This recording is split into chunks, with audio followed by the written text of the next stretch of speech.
Hey everyone, welcome back to the Sleepy Historian. Tonight we're exploring something that might just change the way you look at your entire existence. We're diving into one of the most profound teachings in all of Zen Buddhism, something they call the Great Matter. Understanding this ancient wisdom about birth and death could help you discover a quiet joy in simply waking up to what's already right here in front of you. Before we begin this journey together, I'd love to know where in the world you're listening from and what time it is for you right now. Drop a comment below and let me know if you're joining us in the middle of the night or during a quiet afternoon. It's always fascinating to see our community spread across different time zones, all gathering here to explore these ancient mysteries together. Now, let's talk about something we all share, but rarely discuss openly. We live our lives as if they're going to continue forever, don't we? We push off the things that matter most, saving them for some imaginary later date. We reserve our presence, our deepest love, our full attention for a future moment that never quite arrives. But somewhere deep inside, in a place we don't often visit, we know the truth. We know this isn't how things actually work. And when we allow ourselves to truly feel this knowing, when we stop running from it, something shifts inside us. Life suddenly becomes more vivid than it's ever been before. This ordinary moment, the one you're in right now, reveals itself as something absolutely extraordinary. The Great Matter isn't about cultivating a fear of death that paralyzes you. It's about embracing life so fully that nothing gets wasted. When we finally stop pretending that we have an infinite amount of time ahead of us, we begin to live with a richness and depth we never knew was possible. The fog of postponement lifts like morning mist burning away in sunlight, and we see clearly what has always been here, waiting for us to notice. Tonight we're going to sit with this ancient teaching together. You and me will meet people from different times and places who discovered in their own unique ways what it truly means to value this brief and precious life we've been given. We're going to explore these ideas not with heaviness or morbid obsession, but with the gentle clarity that naturally comes when we stop running from the truth. Let your breathing settle into its natural rhythm now, and let's begin our journey together into the heart of what makes life precious, the weight of what we carry. What is it that makes something precious to us? Think about that for a moment. Often it's the knowing, deep down, that it won't last forever. A sunset holds our attention because it's actively fading even as we watch it. Spring blossoms move something in our hearts because we understand they'll soon fall from the branches. The embrace of someone we love carries weight and meaning because we know, even if we never speak it out loud, that we won't always have this opportunity. Zen Buddhism asks us to bring this exact same awareness to life itself, not as some grim reminder that hangs over our heads like a dark cloud, but as a gentle awakening when we truly understand, not just intellectually but in our bones, that this life is brief. Something opens up inside us. We stop taking things for granted the way we used to. We begin to actually see what was always present, but hidden behind our unconscious assumption of endless time. The Buddha spoke often about the preciousness of human birth. He said it was as rare as a blind turtle surfacing in a vast ocean and happening by pure chance to put its head through a small wooden ring floating on the surface. This image isn't meant to make us feel special in some egoistic way, to puff ourselves up with self-importance. It's meant to help us feel the extraordinary gift of being alive at all, of being conscious, of having this chance to love and learn and grow. Most of us move through our days as though we have 1,000 years stretching ahead of us. We postpone joy until conditions are better. We delay presence until we're less busy, less stressed, less distracted. We tell ourselves we'll appreciate life more fully later, when we finally have time, when things settle down, when we've solved all our problems. but that later never arrives in the way we imagine it will. There is only now, arriving again and again, like waves on a shore, and we keep missing it. The great matter invites us to stop missing it, not through fear or anxiety, but through a deep recognition of how precious each ordinary moment truly is. Let me tell you a story about someone who discovered this truth in a way that changed everything. The merchant and the servant. In a coastal town, where the smell of salt water hung perpetually in the air, there lived a merchant named Shin, who had dedicated his entire life to acquiring things. He owned a large house perched on a hill overlooking the harbor, and that house was filled with objects collected from distant lands across many years of trading. There was carved jade from the northern territories, silk tapestries from the western provinces, porcelain vases, so delicate they seemed made from frozen moonlight. He had entire storerooms packed with rare spices and precious woods, and more money than he could possibly spend in several lifetimes. Shin had worked incredibly hard for all of this. As a young man, he had started with absolutely nothing, loading heavy cargo on the docks for just a few coins each day. He had watched the wealthy merchants come and go, moving through the world with ease and confidence, and he had promised himself that one day he would join their ranks. Through years of shrewd trading and careful saving, through sacrifice and calculation, he had succeeded beyond even his own ambitious dreams. But now, at 50 years old, Shin felt strangely hollow inside. He would walk through his beautiful rooms filled with treasures and feel nothing at all. The jade sat on its shelf gathering dust, and he couldn't remember the last time he had really looked at it, truly seen it. He would eat fine food prepared by his skilled cook, and the tastes seemed muted, distant, as though he were eating through a layer of thick cloth. He would stand on his terrace, watching the sunset over the harbor, the sky turning brilliant gold and deep crimson, and find himself thinking only about tomorrow's shipments, tomorrow's profits, tomorrow's endless plans. Life seemed to pass through him without leaving any mark at all. The days blurred together into an indistinct stream. Seasons changed around him, and he barely noticed their passing. He was successful by every measure the world offered, by every standard society held up as important, and yet something essential, something he couldn't quite name, was missing. Among the many servants Shin employed, one had been with him longer than all the others. An old man named Bora had worked in the household since before Shin had inherited his father's modest fishing boat, long before the wealth had come flooding in. He had watched Shin rise from nothing to everything, witnessed every step of the transformation. Now Bora was old, his hair completely white, his movements slow and deliberate. He swept the floors, tended the modest garden, and moved through his days with a quiet contentment Shin sometimes noticed but never really understood. One autumn, when the leaves were turning gold and the air carried the first hint of approaching winter, it wasn't serious, the healer assured everyone, but he was old and his body needed rest. Shin visited him in his small room at the edge of the property, more out of obligation than genuine concern, if he was being honest with himself. The room was sparse and simple in a way that made Shin uncomfortable. A sleeping mat lay on the floor, with a thin blanket folded neatly beside it. A few worn clothes hung on wooden pegs on the wall. A chipped cup sat beside a small brazier. On a wooden ledge near the window sat a smooth grey stone, the only decoration in the entire room. Shin looked around with something like pity mixed with deep discomfort.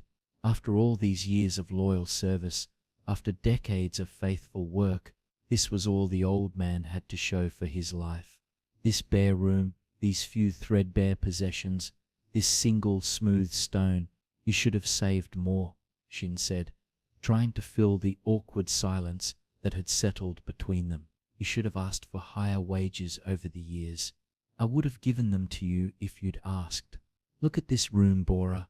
There's nothing here. Bora was propped up on his mat, his back resting against the wall. He looked tired from his illness, but his eyes held a warmth that made Shin feel suddenly uncertain, as though the old servant knew something important that he did not. "May I ask you something?" Bora said, his voice soft but clear. "Of course," Shin replied. "When you die, what will you miss most?" The question struck Shin like a wave of cold water. He felt his mouth open, but no words came out.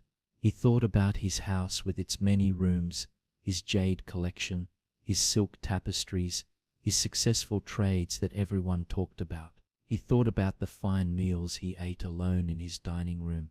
He thought about his days, one blurring into the next, each one indistinguishable from the one before. What would he miss? He honestly didn't know. He couldn't name a single specific thing. "I haven't thought about it," he admitted finally, and the words felt shameful somehow, like an admission of a deeper failure. Bora nodded slowly, as though this answer didn't surprise him at all. "I have thought about it often," he said. "Would you like to know what I will miss?" Shin said nothing, but he found he couldn't leave. He couldn't walk away. He stood there in the small bare room, surrounded by almost nothing, and waited. Bora's eyes moved to the window where the afternoon light was slanting in, catching thousands of tiny dust motes in the air and making them glow like stars. "I will miss the way the light comes through the kitchen window in early morning," Bora said. "There's a moment just as the sun clears the hills when everything turns gold. I've seen it 1,000 times, maybe more, and it still makes me stop whatever I'm doing just to look." He paused, and a small smile crossed his weathered face, deepening the lines around his eyes. "I will miss the smell of the garden after rain, the way the earth opens up and releases something green and alive. I will miss the sound of children playing in the street outside the wall. Even though none of them are mine, their laughter is like water flowing. It flows in and washes something clean inside me." Shin stood very still, barely breathing. He had heard children playing outside his walls countless times over the years. He had never once stopped to actually listen to them. "I will miss the taste of my evening tea," Bora continued, his voice taking on a distant quality as if he were already remembering.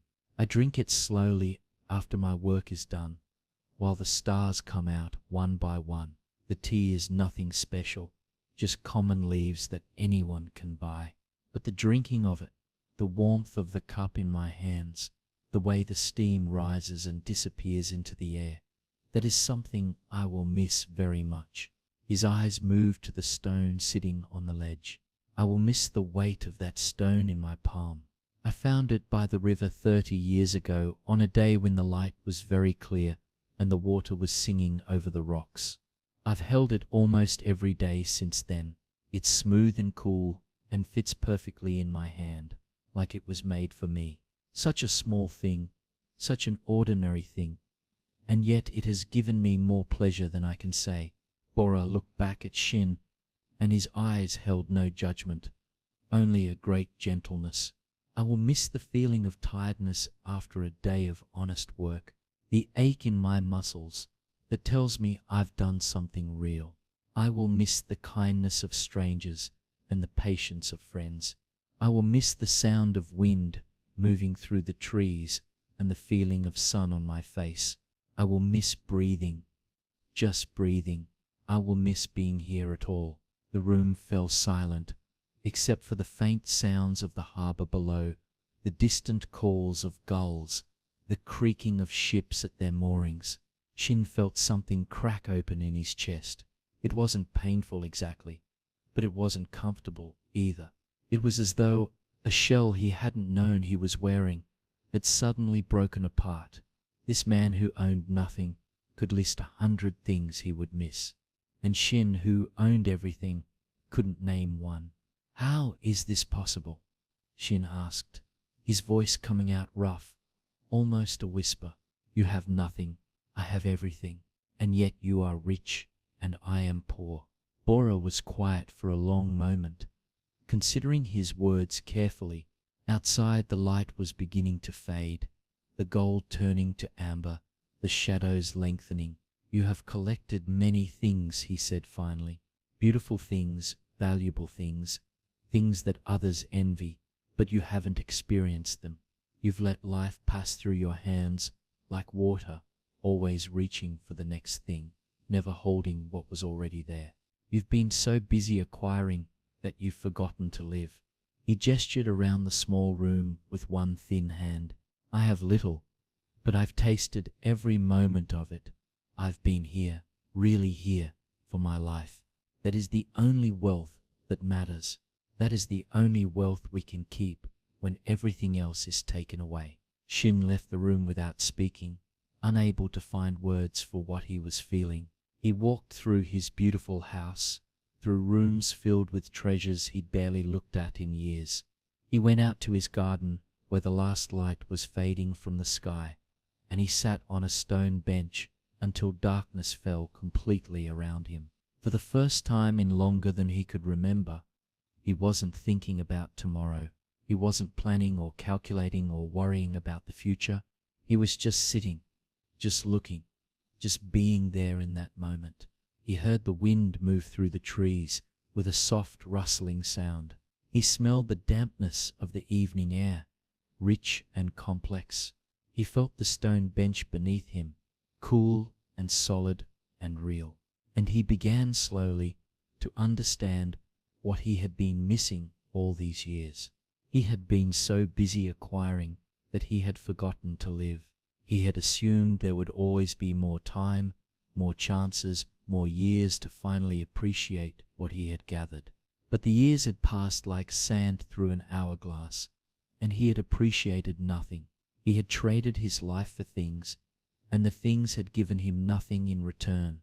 In the weeks that followed this conversation, Shin changed, not dramatically, not in ways that others would easily notice from the outside, but internally, everything was different. He began to taste his food, really taste it, the salt and the sweet and the complex flavors he'd been swallowing without any attention for years. He began to watch the sunset without thinking of business, letting the colors fill his eyes and his mind completely. He began to hold the jade pieces he'd bought so many years ago, feeling their coolness, their smoothness, their weight in his palm. He began to listen to the children playing outside his walls, and their laughter made him smile. He began to notice the way light moved through his house at different times of day, painting everything in shifting shades. He began to feel the texture of his days rather than rushing through them unconsciously. When people asked what had happened to him, what had caused this change, he would only say that an old servant had asked him a question he couldn't answer, and that in the silence of not knowing, he had finally begun to learn what living actually meant. Lessons from impermanence. This story reveals something that Zen has always understood at its core. The richness of life doesn't depend on what we have accumulated or achieved. It depends entirely on whether we are truly present for what we have right now, in this moment. We can possess the whole world and experience none of it. Or we can have almost nothing and taste every moment fully, drinking it in like rare wine. The Great Matter asks us a deceptively simple question. Are we really here for this life we've been given? Or are we sleepwalking through it, assuming we'll wake up and appreciate it later when conditions are better? Buddhism teaches that this human life is extraordinarily precious, not because we are special or chosen or somehow above other forms of existence, but because this is our chance, our singular opportunity to be awake, to love, to grow, to experience the profound mystery of being alive and conscious. When we truly feel this in our bones, not just understand it intellectually, we naturally stop wasting time on what doesn't matter. We stop postponing our presence for some imaginary future that may never arrive. The old servant Bora understood something his wealthy master didn't. He understood that life is not measured by what we accumulate in our bank accounts or our houses. It's measured by what we actually experience, by what we allow ourselves to feel and see and taste and touch. He understood that awareness itself is the greatest treasure of all, and that this awareness is freely available to anyone, rich or poor, who stops long enough to receive it. Let me share another story about the preciousness of life and what happens when we finally wake up to it. The woman who was always rushing. In a village known throughout the region for its plum orchards, there lived a woman named Mira, who was always rushing from one thing to the next. She had a husband and 3 children, and a small but demanding business selling cloth at the market. There was never enough time for everything that needed to be done. She would wake before dawn to prepare rice and mend torn clothes. She spent her days at the crowded market, bargaining with customers, keeping careful accounts, managing the endless details of buying and selling. She fell into bed exhausted each night, her body aching, her mind still racing. The days blurred together like water running downstream, one indistinguishable from the next. Mira wasn't unhappy exactly, not in any way she could clearly identify. She loved her family deeply and took genuine pride in her work, but there was a constant pressure in her chest, a feeling of always being behind, always having more to do than hours to do it in. She moved through her life at a run, never quite catching up, and she couldn't remember the last time she had simply been still, truly still, even for a moment. Next to Mira's house, separated only by a low wooden fence, lived an elderly woman named Cho. Cho had lost her husband many years ago to a winter illness. Her children had grown up and moved away to distant towns in search of opportunity. She lived alone now in her small house, with a garden that she tended with great care and attention. In the center of the garden stood a single plum tree, old and gnarled, its branches spreading wide like welcoming arms. Every morning Mira would rush past Cho's garden on her way to the market, her arms full of cloth, her mind already racing through the day's endless tasks. And every morning Cho would be there, sitting on a wooden bench beneath the plum tree, doing what seemed to Mira like absolutely nothing at all. "Good morning, Cho," Mira would call as she hurried by, barely slowing her pace. "Good morning, Mira," Cho would answer, her voice calm and unhurried. But by the time the words reached Mira's ears, she was already gone, swallowed by the crowd streaming toward the market. Sometimes Mira found herself wondering how Cho could stand it, sitting there hour after hour, day after day, just looking at a tree. Didn't she have things to do? Didn't she feel the press of time, the weight of all that needed to be accomplished? But these thoughts would pass quickly, pushed aside by the endless demands of the day, forgotten almost as soon as they arose. One spring, something remarkable happened.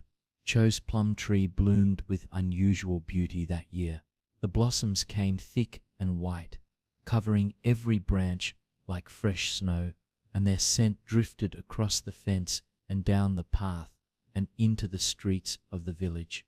People would stop as they walked by, breathing in the sweetness, remarking on how lovely it was, how it only came once a year. Mira noticed it too, in passing. The white blossoms caught her eye as she rushed by one morning, and she thought briefly that it was lovely, that she should really stop and look more closely sometime. But not today. Today there was too much to do, too many customers waiting, too many demands pressing in. Perhaps tomorrow, she told herself, but tomorrow came with its own demands, and the day after that, and the day after that. The blossoms hung there in their brief glory, and Mira kept rushing past. One evening, as Mira was returning home later than usual, the last light fading from the sky, she found Cho waiting by the gate between their properties. The old woman's face was calm as always, her hands folded peacefully in front of her. "Would you sit with me for a moment?" Cho asked. I would like company to watch the blossoms before the light is completely gone. Mira's first instinct, her automatic response, was to refuse. There was dinner to prepare, and her children would be hungry. There was cloth that needed mending before tomorrow's market. There was always something, always the next task waiting. But something in Cho's face stopped her from making excuses. A quiet earnestness, a patience that seemed to ask for very little, just a moment of her time, just for a moment. Mira heard herself saying. They walked together through the gate and into Cho's carefully tended garden. The plum tree stood in the center, its white blossoms luminous in the fading light, almost glowing against the darkening sky. The scent was stronger here, sweet and faintly bitter, filling the air completely. They sat together on the worn wooden bench. Mira's body was tense, her mind still running through lists of things undone, tasks waiting. But she sat. For a while neither of them spoke at all. The evening settled around them like a soft blanket. Somewhere in the village, a dog barked once. The breeze moved gently through the branches, and a few petals drifted down like snow, landing softly on the ground. This may be my last spring, Jo said, her voice matter-of-fact, without sadness or self-pity.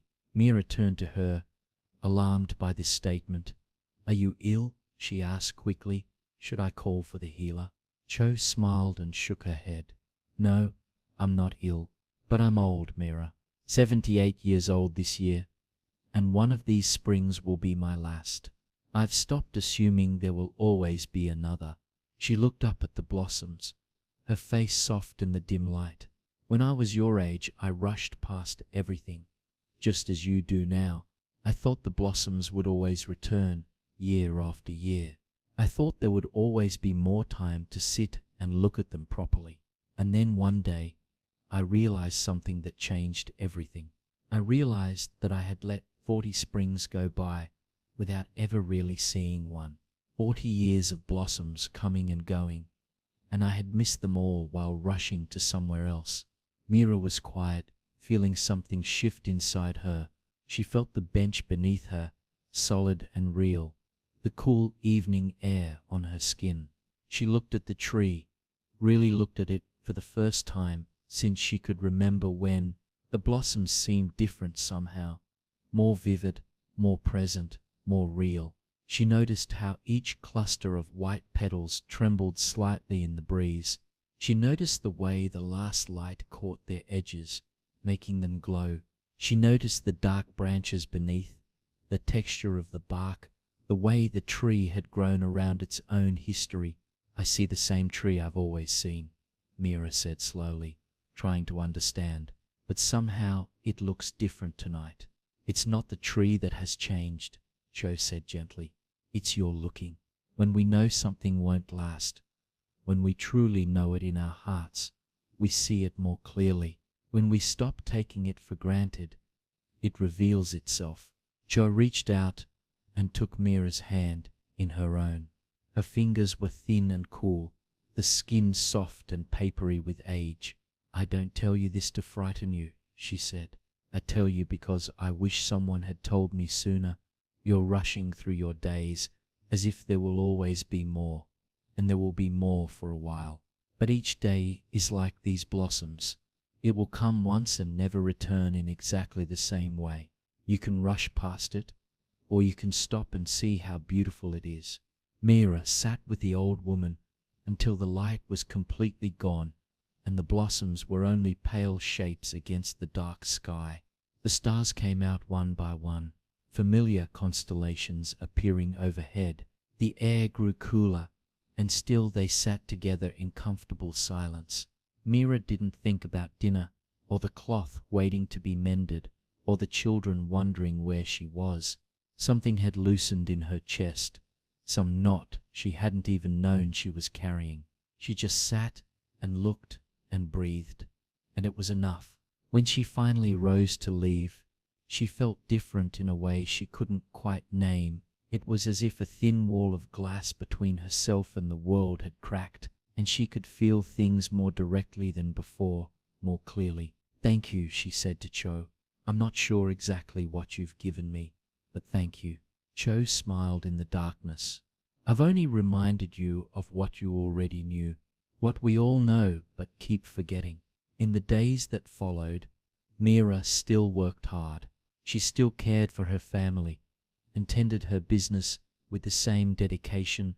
The demands of life didn't disappear or even diminish, but something fundamental had changed inside her. She began to pause more often in the middle of her tasks. She would stop in the middle of kneading bread to feel the texture of the dough against her palms, warm and alive. She would look up from her sewing to watch the light move across the floor, painting everything in gold.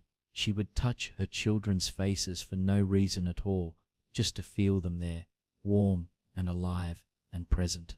Her husband noticed the change one evening as they sat together after the children had gone to sleep. "You seem different lately," he said, studying her face. "More here somehow, less far away." Mira nodded, understanding exactly what he meant. "An old woman reminded me that I won't have this forever. It's strange, knowing that hasn't made me sad. It's made everything more beautiful." The plum blossoms fell, as they always do, as they must. The white petals drifted down over several days, covering the ground like snow, then browning and returning to the earth. Summer came with its heat, then autumn with its cooling, then winter with its cold. Jo passed away 2 winters later, quietly in her sleep, when the plum tree was bare and the garden was white with real snow. Mira was one of the first to know. She stood alone in the empty garden and looked at the bare tree and cried. But the tears were not only grief, they were also gratitude, deep and profound. What Cho had given her remained alive and active in her life. The understanding that preciousness and impermanence are woven together like threads in a tapestry. That life becomes most vivid when we stop taking it for granted. That seeing clearly is simply a matter of remembering what we already know, but keep forgetting in the rush of daily life.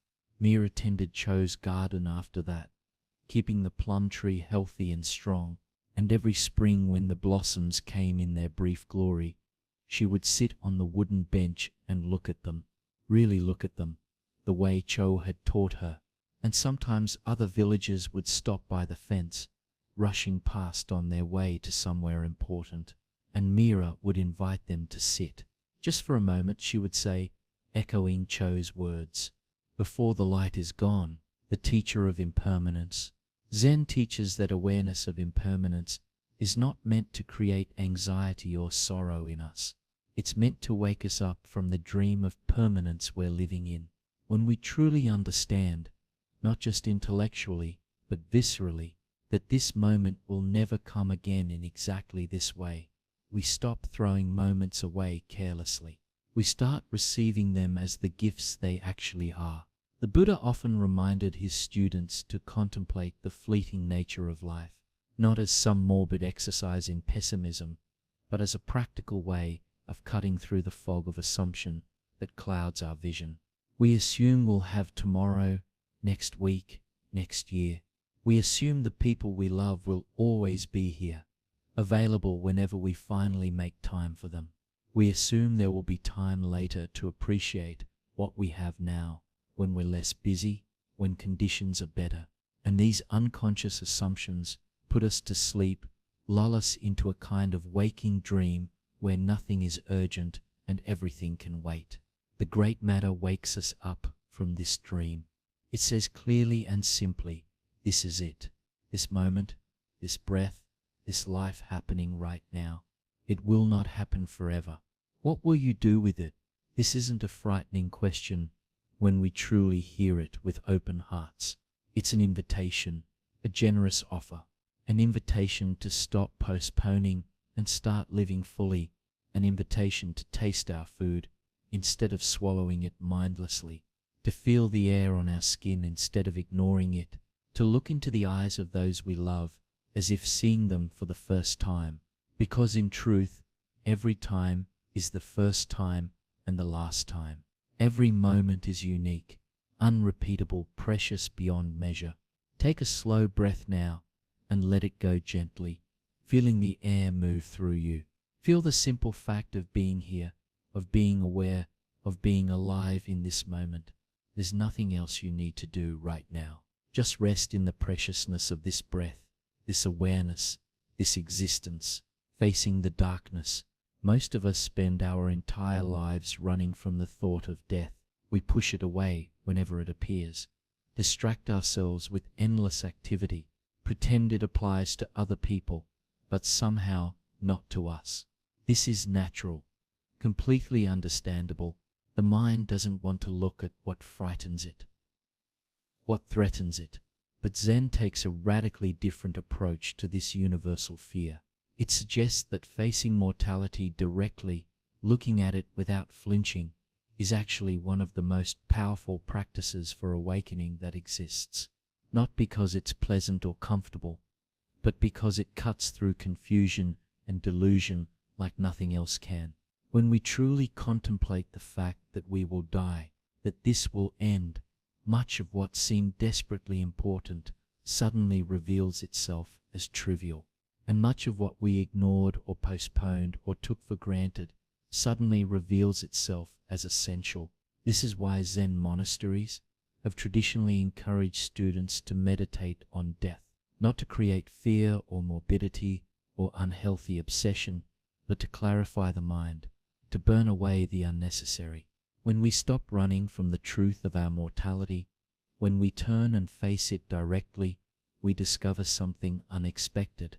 We become more alive, not less, more present, not less, more engaged with life, not less. The fog of distraction lifts like morning mist. We see clearly what matters and what doesn't. We see through the illusions we've been living in. The great matter uses death as a teacher, perhaps the greatest teacher we'll ever have. It asks us to let the reality of our impermanence instruct us in how to actually live. What would we do differently if we truly knew, not just intellectually, but in our bones, that our time was limited? What would we stop wasting energy on? What would we finally say, finally do, finally become? These aren't morbid questions designed to depress us. They're liberating questions that can set us free. They cut through the endless postponement that keeps us from living fully in the present moment. They wake us up from the trance of assuming we have forever to get around to what matters. Let me tell you about a young monk who was sent to face his deepest fear and what he discovered in the darkness. The night in the graveyard, in a monastery high in the mountains where the air was thin and cold and the stars at night seemed close enough to touch, there lived a young monk named Kay who was deeply afraid of death. This wasn't unusual in itself. Many people, perhaps most people, fear death to some degree, but Kay's fear was particularly strong, particularly consuming, a constant shadow that followed him through his days and invaded his dreams at night. He had come to the monastery hoping desperately to find peace. He had heard stories that the monks there had discovered something profound, some secret understanding that allowed them to face mortality with calm acceptance. He wanted to learn this secret more than anything. He wanted to be free from the fear that gripped his heart whenever he thought about the inevitable end of his life. For 3 long years, Kay practiced diligently with complete dedication. He meditated for hours each day, sitting until his legs went numb. He studied the ancient texts carefully, memorizing passages. He listened carefully to every teaching, taking notes, trying to understand, and yet the fear remained, stubborn and persistent. If anything, it seemed to grow stronger over time. The more he practiced, the more aware he became of how precious and beautiful life was, and the more terrified he became of losing it, of having it taken away. His teacher was an old monk named Wen, who had lived in the monastery for over 50 years. Wen was known throughout the region for his unusual teaching methods. He rarely explained things directly in straightforward lectures. Instead, He would give his students specific tasks or challenges that forced them to discover the truth for themselves through direct experience. One autumn evening, as the leaves were turning brilliant gold and deep red on the mountainside, Kay went to Wen's small room and knelt before him on the worn mat. "Teacher," he said, his voice trembling slightly, "I have been here for 3 years now. I have practiced everything you have taught me with complete dedication, but I am still afraid of death, deeply afraid. The fear is always with me, like a weight on my chest. Sometimes I cannot sleep because of it, lying awake in the darkness. Sometimes I cannot focus on my meditation because thoughts of dying intrude constantly. Please, tell me the secret. How do I become free from this fear?" Wen was silent for a long moment that seemed to stretch on forever. He sat perfectly still, his eyes half closed, his breath barely visible. The evening light came through the small window and fell across his deeply weathered face, highlighting every line and wrinkle. "You want me to give you words?" he said finally. "You want me to explain something that will make the fear simply go away? But words cannot do this, Kay. Understanding cannot do this. Only experience can do this." "Then give me an experience," Kay said, his voice urgent. "I will do anything you ask. Anything. Anything at all." "Very well," Wen said, opening his eyes fully and looking at the young monk with complete seriousness. "Tomorrow night you will go to the old graveyard at the bottom of the mountain. You will go alone, after dark, and you will stay there until dawn. You will not bring a lamp or a candle or any source of light. You will sit among the graves in complete darkness, and you will not leave, no matter what happens, until the sun rises." Kay felt his stomach tighten immediately, his heart beginning to race. The old graveyard was a place the monks rarely visited, even in groups. It was overgrown and neglected, filled with the remains of villagers who had died over many generations. Even in broad daylight, it had an atmosphere of heaviness and decay that made people uncomfortable. The thought of spending an entire night there, alone in the complete darkness, made his fear rise up like a wave, threatening to drown him. "Teacher," he said, his voice unsteady now, "I don't think I can do this." Wen nodded slowly, as if this response was exactly what he expected. "I know you think that. That is precisely why you must do it." The next day passed in a blur of mounting dread. Kay tried to meditate, but his mind kept returning obsessively to what awaited him. He tried to eat, but the food had no taste, turning to ash in his mouth. He tried to find reasons to delay, to ask for more time, but he knew deep down that Wen would not relent. As darkness began to fall, Kay made his way slowly down the mountain path. The moon was new, offering no light, and the night was very dark. He could barely see the path beneath his feet, stumbling occasionally on roots and stones. The sounds of the forest surrounded him on all sides. Rustling leaves, the calls of night birds, the distant howl of something he could not identify. The graveyard appeared before him as a darker shape against the surrounding darkness. Old stone markers rose from the ground at odd angles, some toppled completely, some leaning precariously, all of them worn smooth by centuries of rain and wind. The grass was tall and wild, untended. The smell of earth and decay hung thick in the air. Kay stood at the entrance, unable to move forward, his feet frozen to the ground. Every part of his body, every instinct he possessed, told him to run, to turn back, to return to the safety of the monastery, to forget this foolish, dangerous task. But he thought of Wen's calm, knowing eyes, and he understood that running would solve nothing at all. The fear would still be there waiting for him, probably growing stronger with each avoidance. He took a deep breath and stepped into the graveyard. The ground beneath his feet was uneven, softened by years of fallen leaves and neglect. He moved slowly, carefully, his hands stretched out before him in the darkness, feeling the air for obstacles. His fingers brushed against cold stone, a grave marker worn completely smooth by time. He pulled his hand back as if burned, then forced himself to touch it again. Just stone, he told himself, just the memory of someone who had lived and died long before he was born. The darkness was absolute, complete, total. He could not see his own hands in front of his face, could not see anything at all. He moved slowly and carefully, feeling his way between the grave markers until he found a small clear space. He lowered himself to the cold ground and sat cross-legged, surrounded on all sides by the dead. For the first hour, the fear was almost unbearable, overwhelming. His heart pounded so hard, he could hear it in his ears, a frantic drumbeat. Every sound made him flinch violently. A branch cracking somewhere in the darkness, the rustle of an animal in the tall grass, the settling of old stones.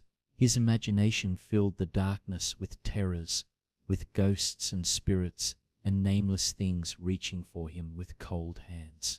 He wanted to scream at the top of his lungs. He wanted to run as fast as he could. He wanted desperately to be anywhere but here. But he stayed, remembering Wen's instructions. He sat with the fear, letting it wash over him in waves, letting it fill every part of his body. He didn't fight it or try to push it away. He didn't try to make it go away with breathing techniques or mantras. He simply sat with it as Wen had taught him to sit with everything, observing it, feeling it completely, letting it be exactly what it was. And then, somewhere in the second hour, something remarkable began to shift. The fear was still there, still present, but it was no longer the only thing he could feel. Kay began to notice other things, things he hadn't been able to perceive through the overwhelming terror.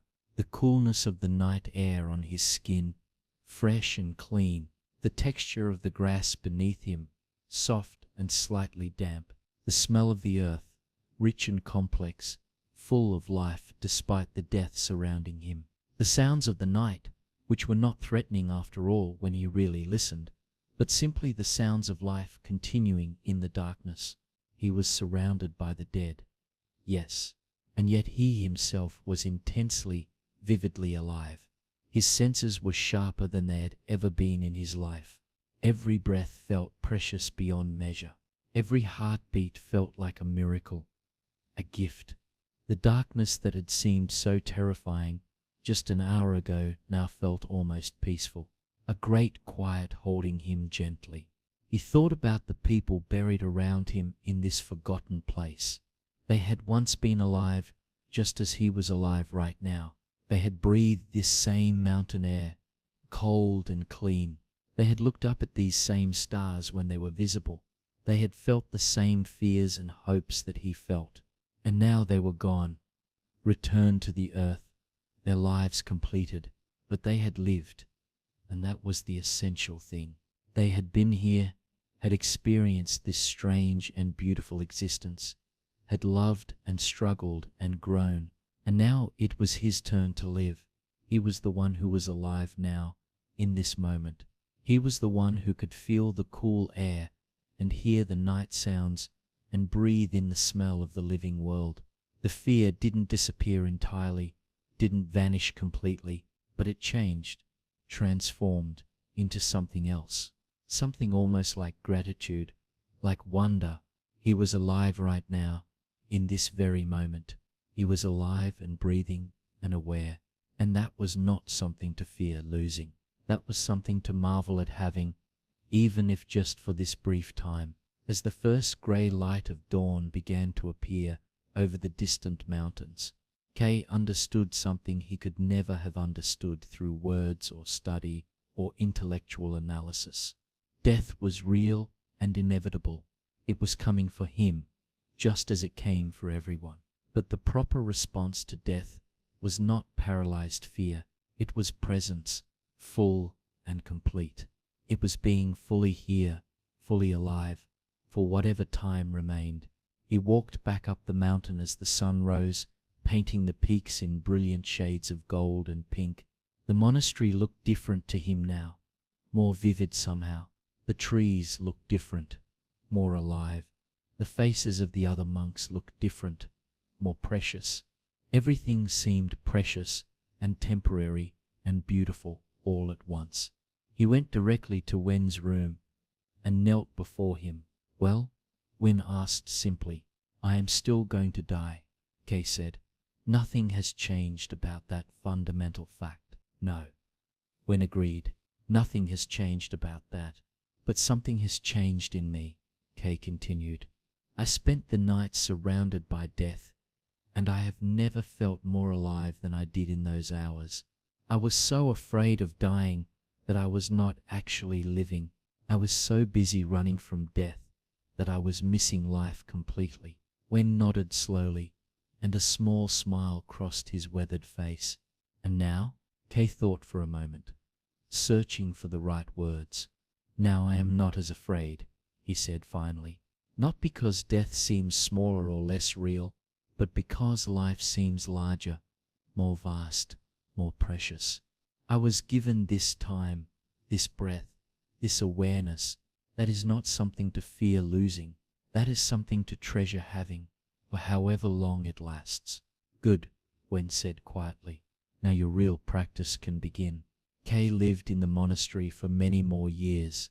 After that transformative night, he eventually became a teacher himself, known for his calm presence and his gentle way of guiding students through their fears.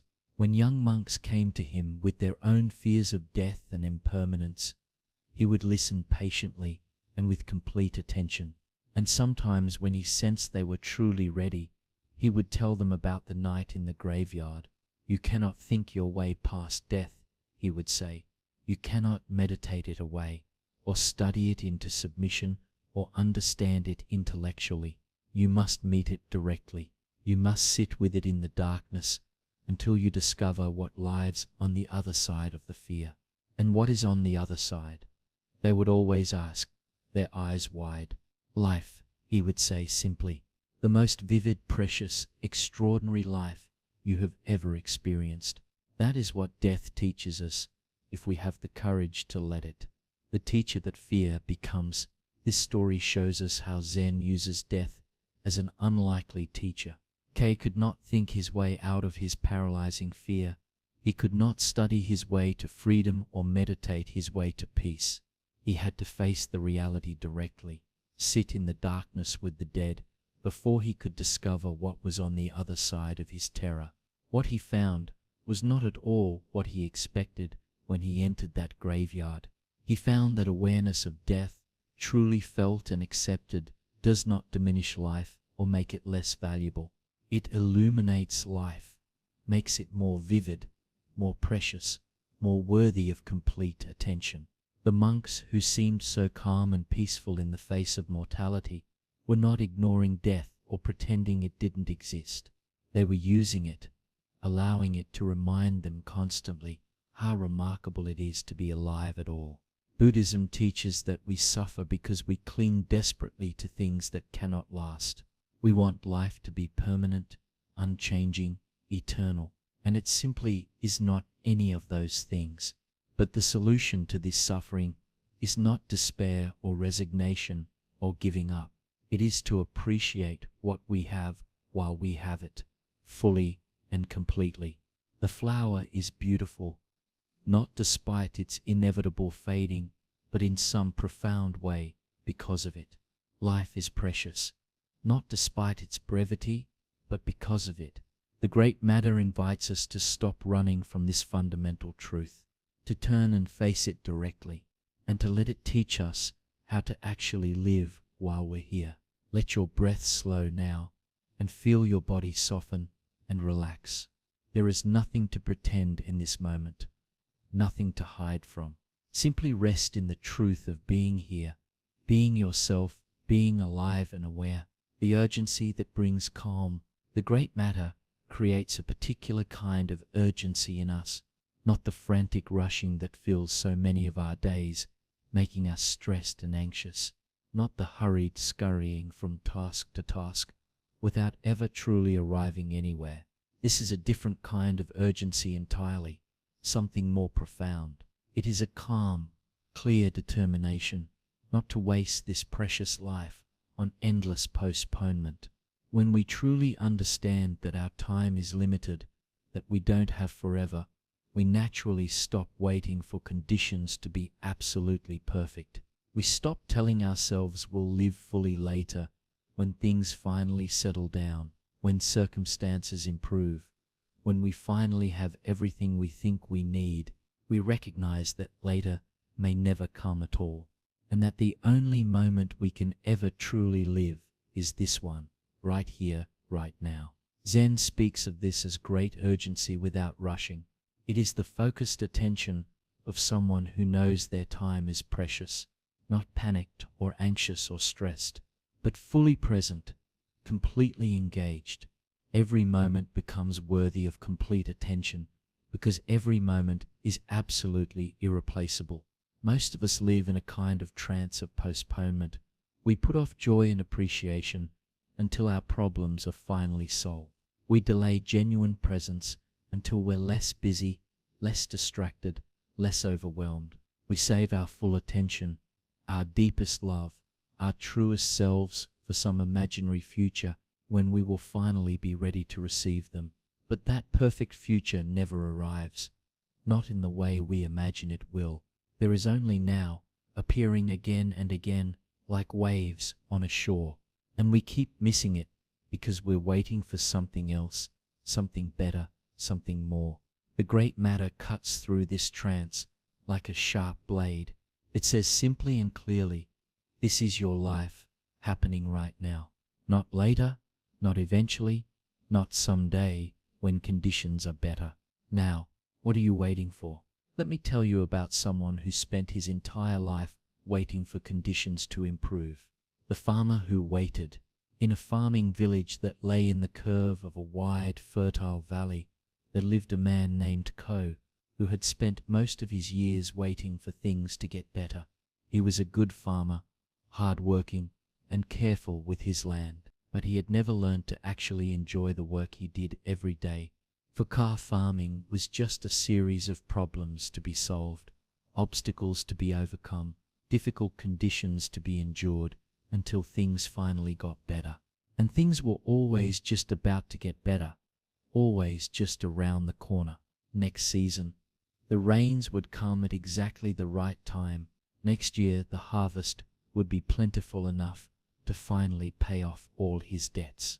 Next spring, he would finally have the time and money to fix the leak in his roof, to buy his wife the cloth she wanted, to take his children to the festival in the distant town they always talked about.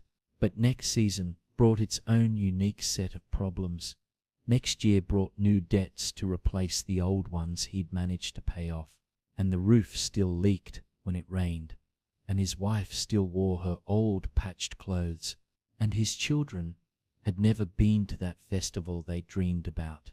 Ko was not an unhappy man exactly, not in any obvious way.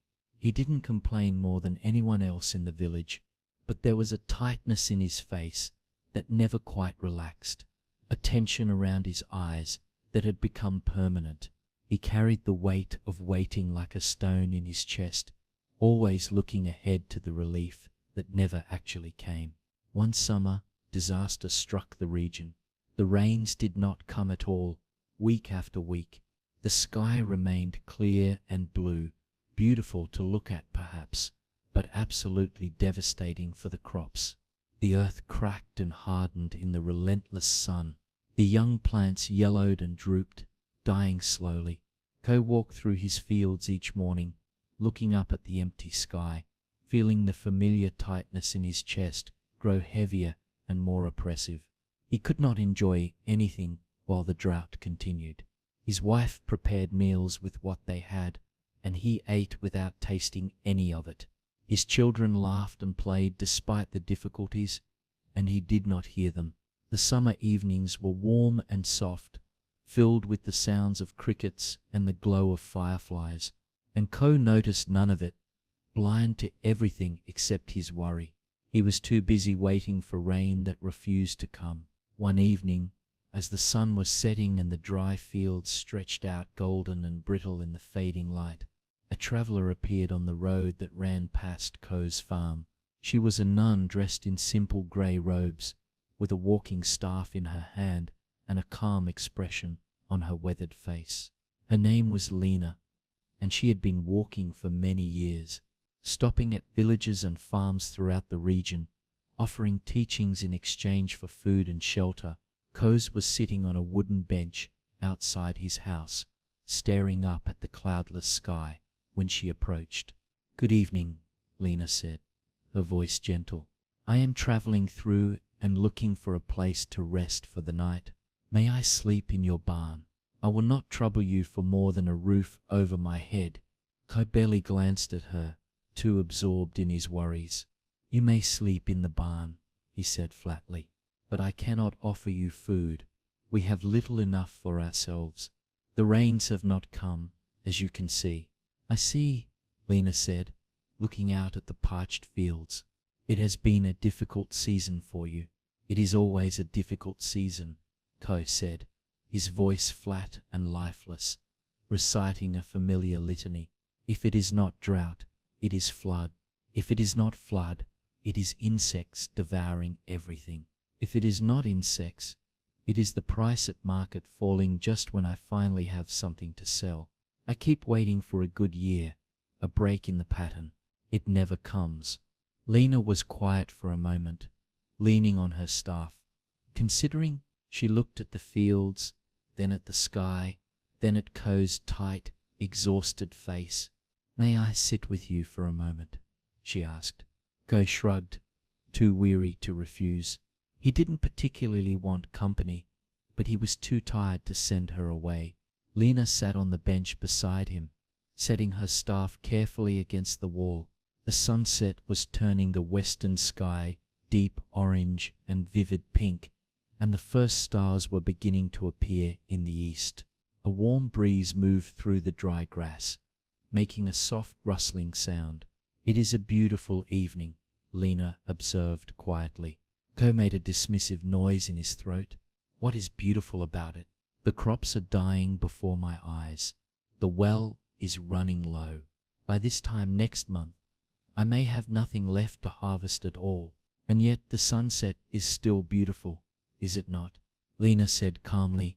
"The colors are the same whether the crops live or die. The beauty exists independently." Ko turned to look at her, irritation rising in his chest. "What use is a beautiful sunset if my family goes hungry this winter?" "Perhaps no use at all," Lena agreed calmly. "But I did not ask about use or practical value. I asked about beauty.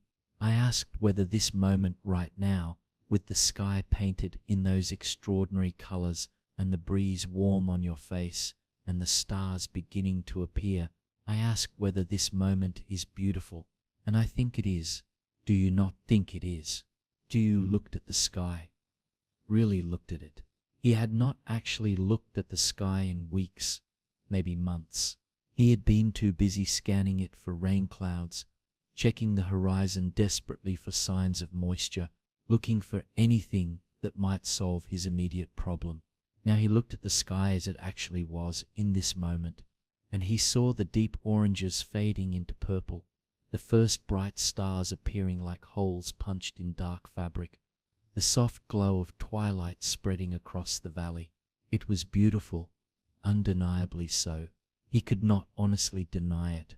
"What does it matter if it is beautiful?" he said, but his voice was quieter now, less certain. "I cannot eat beauty. I cannot pay my debts with a sunset." "No," Lena agreed, "but you can experience beauty, which is its own kind of nourishment. You can receive it into yourself. You can let it enter you, even if just for a moment." She paused, letting the silence settle between them. "Let me ask you something, company. When the rains finally come, and the crops grow tall, and the harvest is good, will you be happy then?" "Of course I will," he said automatically. "And what will you do with your happiness when it comes?" Ko frowned, confused by the question. What do you mean? What will I do? I will be happy. That's what I'll do. I will finally enjoy my life. Will you? Lena asked gently. Or will you find something else to worry about? Will the price at market be too low? Will the winter be too harsh? Will there be something else? Some new problem standing between you and the happiness you are waiting for? Ko opened his mouth to argue, to defend himself. Then he closed it again, the words dying on his lips. He thought about the years behind him, stretching back through his memory, the good seasons and the bad ones, all blurred together. Had he ever simply been happy, even in the abundant years? Had he ever stopped waiting for the next problem and simply enjoyed what he had? He could not remember a single time, not one. Even in the good years, there had always been something else to worry about, some future problem already casting its shadow over the present. You see it, Lena said gently, watching his face. You see what you have been doing to yourself. I have been waiting, Ko said slowly, the realization dawning. My whole life, I have been waiting for things to be right, to be perfect, before I let myself be happy. But things are never right. There is always something wrong, something missing, something that needs to be fixed or solved before I can enjoy what I have. And while you wait for perfection that never comes, life passes, Lena said. This evening passes. This sunset passes. Your children grow up. Your wife grows old. The years flow by like water in the stream, and you miss all of it because you are looking at some imaginary future where everything is finally perfect. Ko felt something shift in his chest, something moving, the stone he had been carrying for so long, growing heavier year by year, suddenly loosened slightly. He looked at the sunset again, really looked at it this time, and something in him softened, opened. And if the rain never comes, he asked quietly, if the crops die completely, and the well runs dry, and everything falls apart, what then? Then that will happen, Lena said simply, and you will have to deal with it when it comes. But you will deal with it then, not now. Right now, in this actual moment, the sun is setting in glory. Right now the air is warm and pleasant on your skin. Right now you are alive, and the people you love are alive. And this moment will never come again in exactly this way. Lena stood, picking up her staff, preparing to head to the barn. I have met many people on my travels through this land, she said. The unhappiest ones are not those with the most problems or the worst circumstances. They are those who cannot stop waiting for life to be different than it is. They miss everything, waiting for something that never arrives. She began to walk toward the barn, then paused and looked back at him. The rain may come, or it may not, but this evening is here now, real and present. Your wife is in that house, waiting. Your children are there, still young. The stars are appearing one by one above us. This is your life company, not the one you are waiting for in some distant future. This one, right here, right now. Will you miss it too, like you've missed everything else? She walked on into the deepening twilight, and Ko sat alone on the bench, watching the stars multiply in the darkening sky, one after another. Something had broken open in him, cracked apart. For the first time in longer than he could remember, he was not thinking about the rain or lack of it. He was not worrying about the crops or the debts or what might happen next month. He was just sitting there, feeling the warm air on his skin, watching the light fade, being present for his own life, actually being there for once. He went inside after a while, when the stars were thick overhead. His wife was sitting by the small fire, mending clothes by the dim light, as she did every evening. She looked up when he entered, expecting the usual tight expression, the distracted eyes that looked through her rather than at her. Instead, he sat down beside her and took her hand in his, really holding it. "I am sorry," he said quietly. She looked at him with surprise and confusion. "For what?" "For waiting," he said. for always being somewhere else in my mind, worrying about something else instead of being here, for missing so much while it was right in front of me. He looked around the small room, at the worn furniture they'd had for years, at the sleeping children in the corner, at the simple home they'd built together. "This is good," he said, and meant it. "What we have right now is good. I have been too busy waiting for something better to see it." She squeezed his hand, and there were tears in her eyes, but she was smiling. The rain came eventually, as it always does. Some of the crops were saved, and some were lost forever.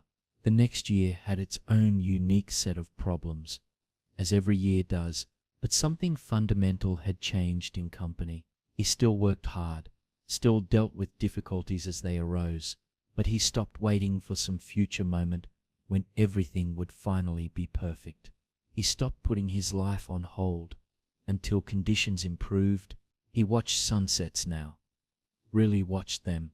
He listened when his children spoke to him. He tasted his food and felt the seasons change and noticed the small beauties that had always been there, hidden behind his chronic waiting.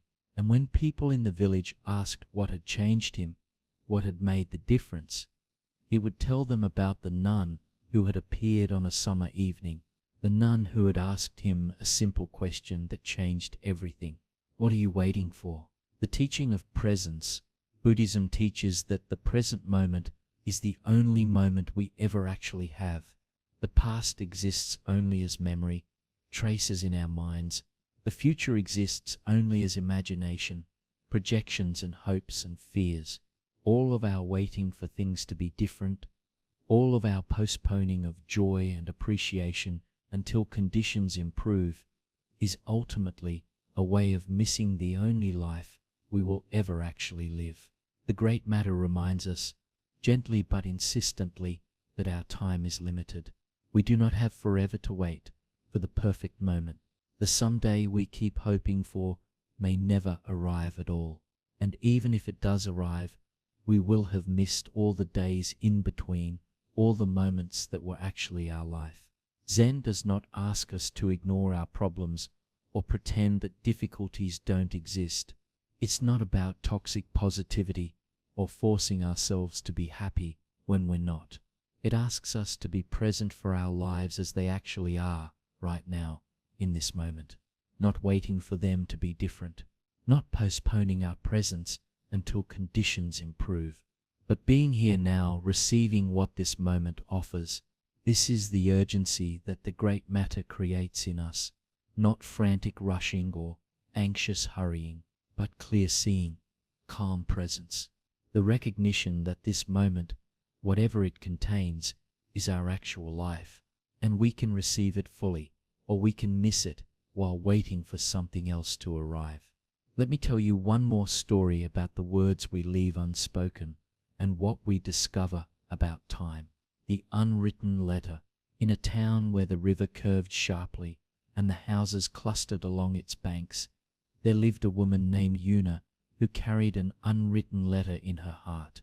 It had been there for nearly 10 years now, growing heavier with each passing season, though she rarely spoke of it to anyone. The letter was for her sister Ami. They had grown up together in this same town, in a house that still stood on the northern edge of the river. They had been incredibly close as children, sharing secrets and dreams, sleeping side by side on their mat, promising each other that they would always be friends no matter what life brought. But something had happened when they were young women, barely adults.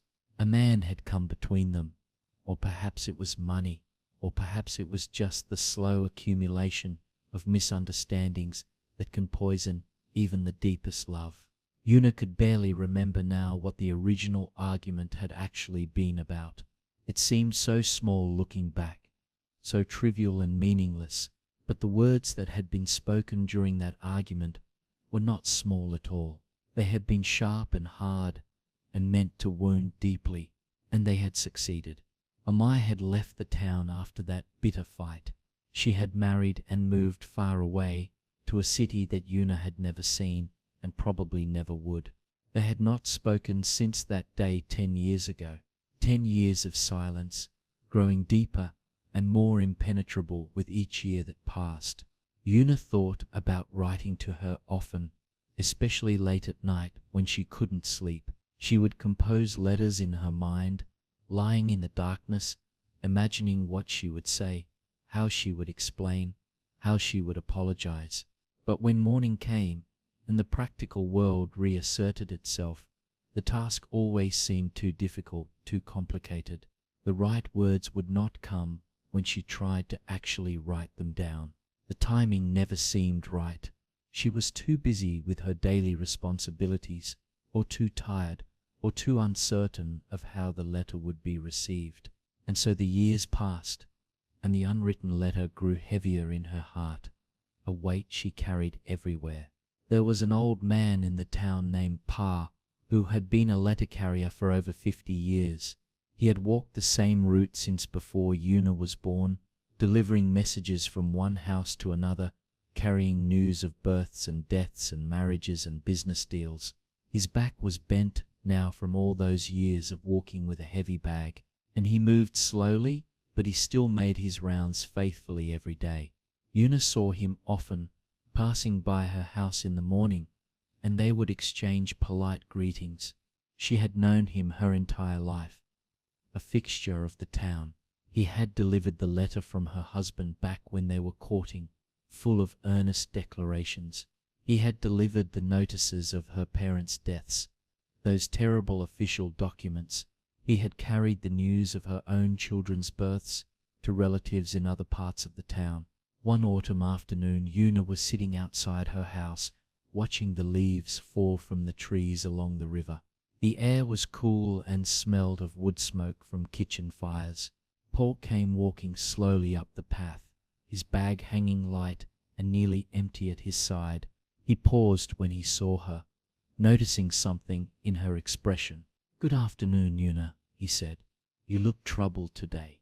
Una managed a small smile, trying to hide what she was feeling. "Just thinking, Paul. Nothing important." The old man studied her face with the keen attention of someone who had spent a lifetime observing people, reading what they didn't say. "May I sit with you for a moment?" he asked. "My legs are not what they used to be, and the path ahead is long." She gestured to the bench beside her, and he lowered himself carefully onto it with a quiet sigh of relief, setting his bag on the ground at his feet. 52 years, he said, looking out at the river flowing past. 52 years of carrying letters from one person to another. Do you know what I have learned in all that time? Una shook her head, curious despite herself. I have learned that the letters people regret most are not the ones they wrote badly or the ones they sent to the wrong person, he said. They are the ones they never wrote at all. The words that stayed locked inside, never given form, never sent. Una felt her chest tighten painfully, as if he had reached into her heart and touched the exact spot where the unwritten letter lived. I have carried many letters over the years, Poe continued, his voice gentle. Love letters and business letters, letters of apology and letters of congratulation, letters that brought joy and letters that brought sorrow. But sometimes, when I visit people near the end of their lives, they don't talk about the letters they received or the ones they sent. They talk about the ones they meant to write and never did. The words that were never spoken. He turned to look at her directly, his old eyes kind but unflinching. There is someone you need to write to, he said. I can see it in your face as clearly as words on a page. I have seen it there for years now. Una felt tears prick at her eyes, threatening to spill over. My sister, she admitted quietly. We had a falling out a long time ago. Something foolish. I have been meaning to write to her for years, but I never know what to say. The words are never right. The timing is never right. The timing is never right, Paul repeated softly, as if tasting the words. I have heard that many times over the years from many people. People wait for the perfect moment, the perfect words. They tell themselves they will write when they are less busy, when they have more clarity. when they feel ready, when the circumstances are better. He shook his head slowly, sadly. But the perfect moment never comes, Una. The words are never exactly right, never perfect. And while people wait for perfection, time passes. Sometimes too much time passes. What if she doesn't want to hear from me? Una asked, her voice barely a whisper. What if she has forgotten me? Or worse, what if she still hates me after all these years? Then you will know the truth, Paul said simply. And knowing is better than wondering endlessly. The weight you carry now, that unwritten letter in your heart, it will only grow heavier with time. I have seen what happens to people who carry such weights for too long. The words they meant to say become stones they cannot put down. He reached into his bag and pulled out a blank piece of paper and a small brush and inkstone. I carry these for myself, for the notes I must make on my rounds, he said. But today I think you need them more than I do. He placed them in her hands, his fingers rough and worn from years of work, decades of handling paper. Write the letter, he said. Not the perfect letter that doesn't exist. Just a letter, an honest letter. Say what is in your heart right now. Even if the words are clumsy and imperfect, say that you are sorry if you are sorry. Say that you miss her if you miss her. Say that you want to try again if you want to try again. He paused, holding her gaze. The words do not have to be perfect or eloquent. They just have to be true. And if she does not answer, then at least you will have said what needed to be said. The rest is not in your hands, and never was. But at least you will not spend the rest of your life wondering what might have happened if you had only found the courage to reach out. Poe rose slowly from the bench, picking up his bag with effort. The afternoon light was growing golden now, and the leaves continued to fall, drifting lazily toward the river. I have carried many letters over the years, he said, thousands upon thousands, but the ones that mattered most were not the cleverest or the most beautifully written. They were the ones that were honest, true. They were the ones that someone was brave enough to send, even though they were not perfect. He began to walk away down the path, then paused and looked back at her one more time. We do not have as much time as we think we do, Una. None of us do. The letters we mean to write, the words we mean to say, they cannot wait forever. Write the letter tonight before you talk yourself out of it again. Tomorrow is not promised to anyone. Una sat for a long while after he left, holding the paper and ink in her lap. The sun set slowly, and the stars came out one by one overhead. Still she sat there, feeling the weight of 10 years of silence pressing down on her. And then, in the quiet of the evening, she went inside and lit a lamp, and she began to write. The letter was not perfect, not even close. The words were clumsy in places, awkward. She crossed out lines and started again, struggling to find the right way to say what she felt. She did not know if it would be well received or thrown away unread, if it would bridge the gap or make things worse. But she wrote it anyway, saying what was true, saying what she had carried in her heart for so long. She gave it to Paul the next morning, and he tucked it into his bag with a nod and a small, knowing smile.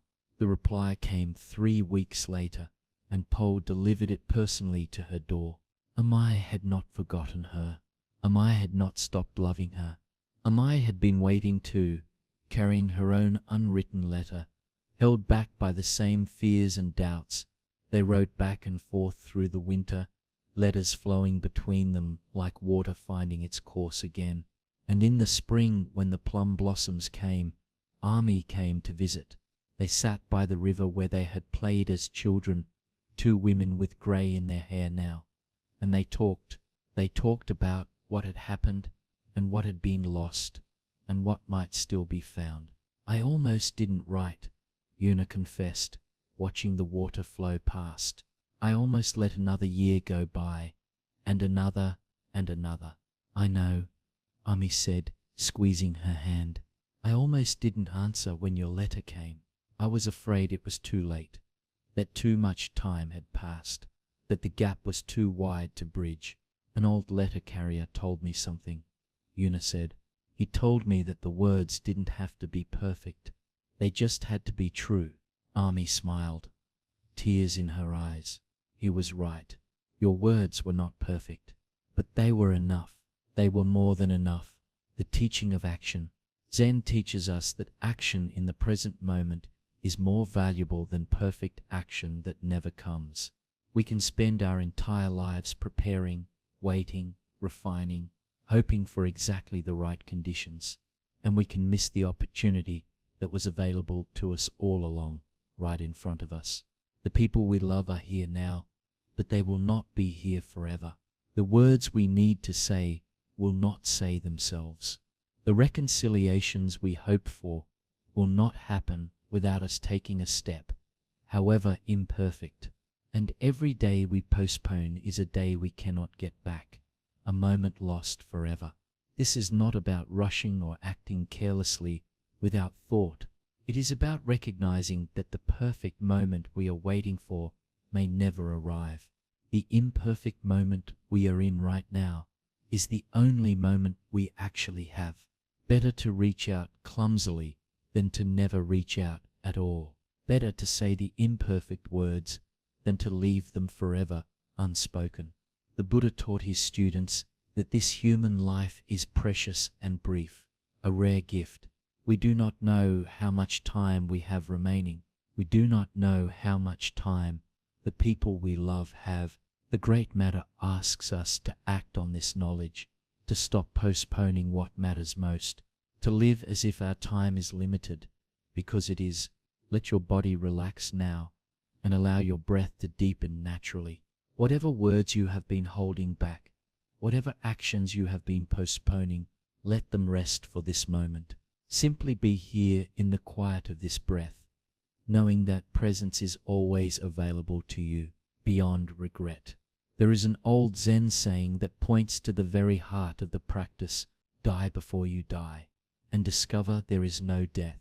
This sounds strange at first, perhaps even morbid or confusing, but it points to something beautiful and liberating. It means to live so fully, so completely, that when the end comes, nothing essential is left undone. No words are left unspoken, no love is left unexpressed, no life is left unlived. Most of us carry regrets as we move through life. We look back at choices we made and wonder what would have happened if we had chosen differently.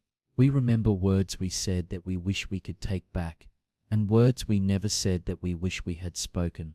We think about paths not taken, opportunities missed, moments when we held back instead of reaching out. The great matter invites us to live in a way that minimizes these regrets, that reduces them, not by making perfect choices, because there are no perfect choices in this uncertain life, but by making our choices fully, living them completely, being present for the life we actually have, rather than mourning the life we imagine we might have had. Regret comes not from making the wrong choice. Ultimately, it comes from living our choices only halfway, never fully committing, from never fully committing to the path we are on, because we are too busy looking at the paths we did not take. When we embrace our actual life with all its imperfections and limitations, regret begins to dissolve like salt in water. We discover that any path walked fully, with complete presence, leads to the same place in the end. Let me tell you about someone who spent his life regretting a choice he had made decades before. The road not taken. In a town where two roads met at a crossroads, there lived a man named Tal, who had built what appeared to be a quiet, respectable life for himself. He had a small shop where he sold cloth and thread, basic necessities. He had a wife who had grown old beside him through the years. He had children who had grown up and moved to nearby villages to start their own lives. His days were orderly and predictable, shaped by the familiar rhythm of opening the shop each morning and closing it each evening. Meals taken at the same times. Seasons turning in their familiar patterns. From the outside, Tao's life looked peaceful, even enviable in its stability, but inside he carried a weight that no one else could see, a burden invisible to others. When Tao was a young man, barely 20 years old, he had stood at a crossroads, not a physical crossroads like the one in the center of his town, but a moment of choice that would shape everything that followed. He had been offered a chance to join a trading expedition that would travel to distant lands, to see places he had only heard about in stories told by travelers, to live a life of adventure and uncertainty and endless possibility. But he had also been courting a young woman at the time, the woman who would become his wife, and his father's shop needed someone to run it, someone responsible, and his mother was not well, needed care, and there were so many reasons to stay, so many obligations. He had chosen to stay, to be responsible. He had married the woman, taken over the shop, cared for his mother until she died. He had raised his children in the same house where he had been raised himself, teaching them the same trade his father had taught him. He had done what was expected of him, what seemed responsible and right and proper. And in many ways, it had been a good life. Not terrible. His wife was kind and patient and supportive. His children had grown into decent people. He was proud of. The shop provided enough to live on, and his neighbors respected him. There was nothing wrong with the life he had built, nothing obviously lacking, and yet for 40 years he had wondered, what would his life have been if he had gone on that expedition? What would he have seen in those distant lands? Who would he have become in that life of adventure? What experiences would he have lived that he had missed? The question haunted him like a ghost, rising up in quiet moments, whispering in the darkness, suggesting that he had made the wrong choice, that he had traded possibility for safety, that his real life, his true life, was the one he had not lived. He never spoke of this to anyone, kept it locked inside. His wife did not know about this regret eating at him. His children did not know. It was his private burden, his secret wound, a regret that colored everything with a faint shade of gray. One autumn, a traveler came to the town, an unexpected visitor. He was an old man, deeply weathered by years of sun and wind, with the distinctive look of someone who had spent his life on the road. His clothes were worn but well made, and he carried himself with the easy confidence of someone who was at home anywhere and nowhere. His name was Ron, and he had been a merchant who traveled the trade routes for over 40 years. He had seen the distant lands that Tal had only dreamed of. He had lived the life of adventure that Tal had turned away from all those years ago. Ron came into Tal's shop, looking for thread to mend his traveling clothes. They began to talk, as strangers sometimes do in small shops, about small things at first, then about larger things, where Ron had been, what he had seen, the places that existed beyond the familiar horizon. Tal listened with a hunger he could not hide, could not disguise. This was the life he had not lived, standing before him in flesh and blood, speaking of wonders he had never seen. "You have been everywhere," Tal said, and he could hear the longing in his own voice, naked and obvious. "You have seen everything there is to see." Ron smiled, but there was something complicated in the smile, something that was not quite happiness. "I have seen many things," he agreed. "Mountains so high they touch the sky, rivers wider than any in this land, cities so large you could walk for days without reaching the edge, markets where they sell fruits and spices you cannot even imagine." "It sounds wonderful," Tal said, his voice full of yearning. "It sounds like the life I should have lived, instead of this one." Ron looked at him for a long moment, his eyes thoughtful and piercing. "Should have lived," he repeated slowly. "Tell me what you mean by that." And so Tal told him everything, words pouring out. He told him about the choice he had made 40 years ago, about the expedition he had turned down, about the life of adventure he had given up for the life of responsibility.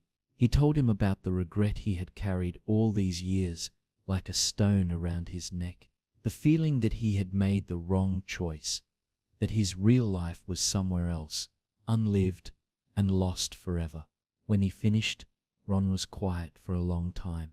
He sat down on a stool near the counter, his mending forgotten in his lap. "I need to tell you something," Ron said finally, his voice serious, "and I am not sure you will want to hear it." "Tell me," Tal said. "I have spent my life on the road, just as you said." Ron began. "I have seen the wonders I described, and many more besides. I have had adventures that would fill 100 evenings of storytelling." He paused, and his weathered face looked suddenly tired, older than his years. "And I have regrets too," he said quietly. "Many regrets, perhaps more than you." Tal stared at him, unable to comprehend this. "How can that be?" he asked. "You lived the life I only dreamed of." "I lived a life," Ron corrected gently, "but I did not live it fully. Not really. I was always moving, always looking at the next horizon, always chasing something I never quite caught. I saw the mountains, yes, but I did not stay to watch the seasons change on them. I saw the great rivers, but I did not learn the names of the people who lived beside them. I was always passing through, never arriving." He looked around the small shop, at the neat shelves of cloth and thread, at the worn wooden counter, at the afternoon light coming through the window. "I never had a shop like this where people knew my name and came back year after year," he said. "I never had a wife who grew old beside me, learning all my moods and fears and hopes. I never had children who carry something of me into the future." His voice grew even quieter, almost a whisper. "I never had a home, Tal. I had 1,000 places to sleep, but never a home." Tal felt something shifting in his chest, the old weight moving in an unexpected way. "But you chose adventure," he said. "You chose freedom and possibility. You must not have wanted those things I had, those ordinary things." Ron shook his head slowly, sadly. "I told myself that for many years, told myself that same lie," he said. "I told myself that I had chosen the better path, the superior path, that people like you who stayed in one place were missing the real life, the larger life. But I was missing things too," he continued. "I was missing the depth that comes from staying, from putting down roots. I was missing the connections that grow when you remain in one place long enough for them to take hold." He leaned forward, his eyes holding Tal's with intensity. "Do you want to know what I have learned after all these years of traveling?" "Yes," Tal said, barely breathing. "The path does not matter in the end," Ron said. "Any path lived fully leads to the same place ultimately. What matters is not which road you take, but how you walk it. I walked my road halfway, always looking at the roads I did not take, always wondering. And you, I think, have done the same thing. We have both missed our lives, not because we chose wrong, but because we never stopped regretting our choice long enough to fully live it." The words hung in the air of the small shop, settling like dust. Outside, the afternoon was fading toward evening, the light changing. The sounds of the town drifted in, familiar sounds that Tal had heard for 40 years without really hearing. "I've wasted so much time," Tal said slowly, the realization dawning fully. "So many years wishing I was somewhere else, living some other life." "As have I," Ron said. "Wishing I had what you have, roots, belonging, a place where people know me and care." Ron smiled, and this time the smile was gentler, sadder, more accepting. "We are fools, both of us," he said. "We each had a life, a real life, and we spent it longing for the others, missing what was right in front of us." They sat together in silence as the light changed, and the evening came on. Two old men who had made opposite choices and arrived at the same place in the end. A recognition that the choice itself had never been the problem. The problem was the failure to fully embrace whatever choice was made. Tal walked home that evening through streets he had walked 10,000 times. But something was different now, fundamentally changed. He saw the buildings he had passed for decades, as if for the first time, really seeing them. He noticed the way the evening light fell on the old stone, painting it gold. He noticed the way the trees had grown over the years, becoming part of the landscape. He noticed the faces of neighbors he had known his whole life, each one unique and precious. This was his life, he realized. Not the one he had imagined, not the one he had regretted not living, but this one, these streets, these people, this small shop, this wife who knew him, these children who carried him forward. He had been given a life, a real life, and he had spent 40 years wishing it was a different one, missing it completely. But there was still time, not as much as before, but some, enough to stop regretting and start living fully, enough to walk the path he had chosen with complete presence for whatever years remained. When he got home, his wife looked up from her sewing and smiled at him. The same smile she had given him for 40 years, patient and kind. "You look different," she said, studying his face. "What happened today?" "I met someone who showed me something I should have seen a long time ago," Tal said. "What did he show you?" Tal sat down beside her and took her hand, feeling its familiar weight. Her fingers were thin and worn from years of work, familiar as his own. "He showed me that I have been living the wrong way," he said. "Not the wrong life, but the wrong way. I have been here with you for 40 years, but part of me was always somewhere else, living some other life in my imagination." He squeezed her hand gently, looking into her eyes. "I am sorry for that," he said. "I am sorry for all the times I was not really here with you." His wife's eyes grew bright with tears, but she was smiling through them. "You are here now," she said simply. "That is what matters." "Yes," he said, "I am here now, finally." And in the years that followed, Tal found that it was not too late after all. Not too late to notice the beauty of his ordinary life, to appreciate the woman who had shared it with him, to feel the ground beneath his feet instead of always longing for distant horizons. The regret did not disappear entirely overnight. It had been his companion for too long to vanish completely, but it grew quieter, less insistent, less consuming, more like an old scar than an open wound.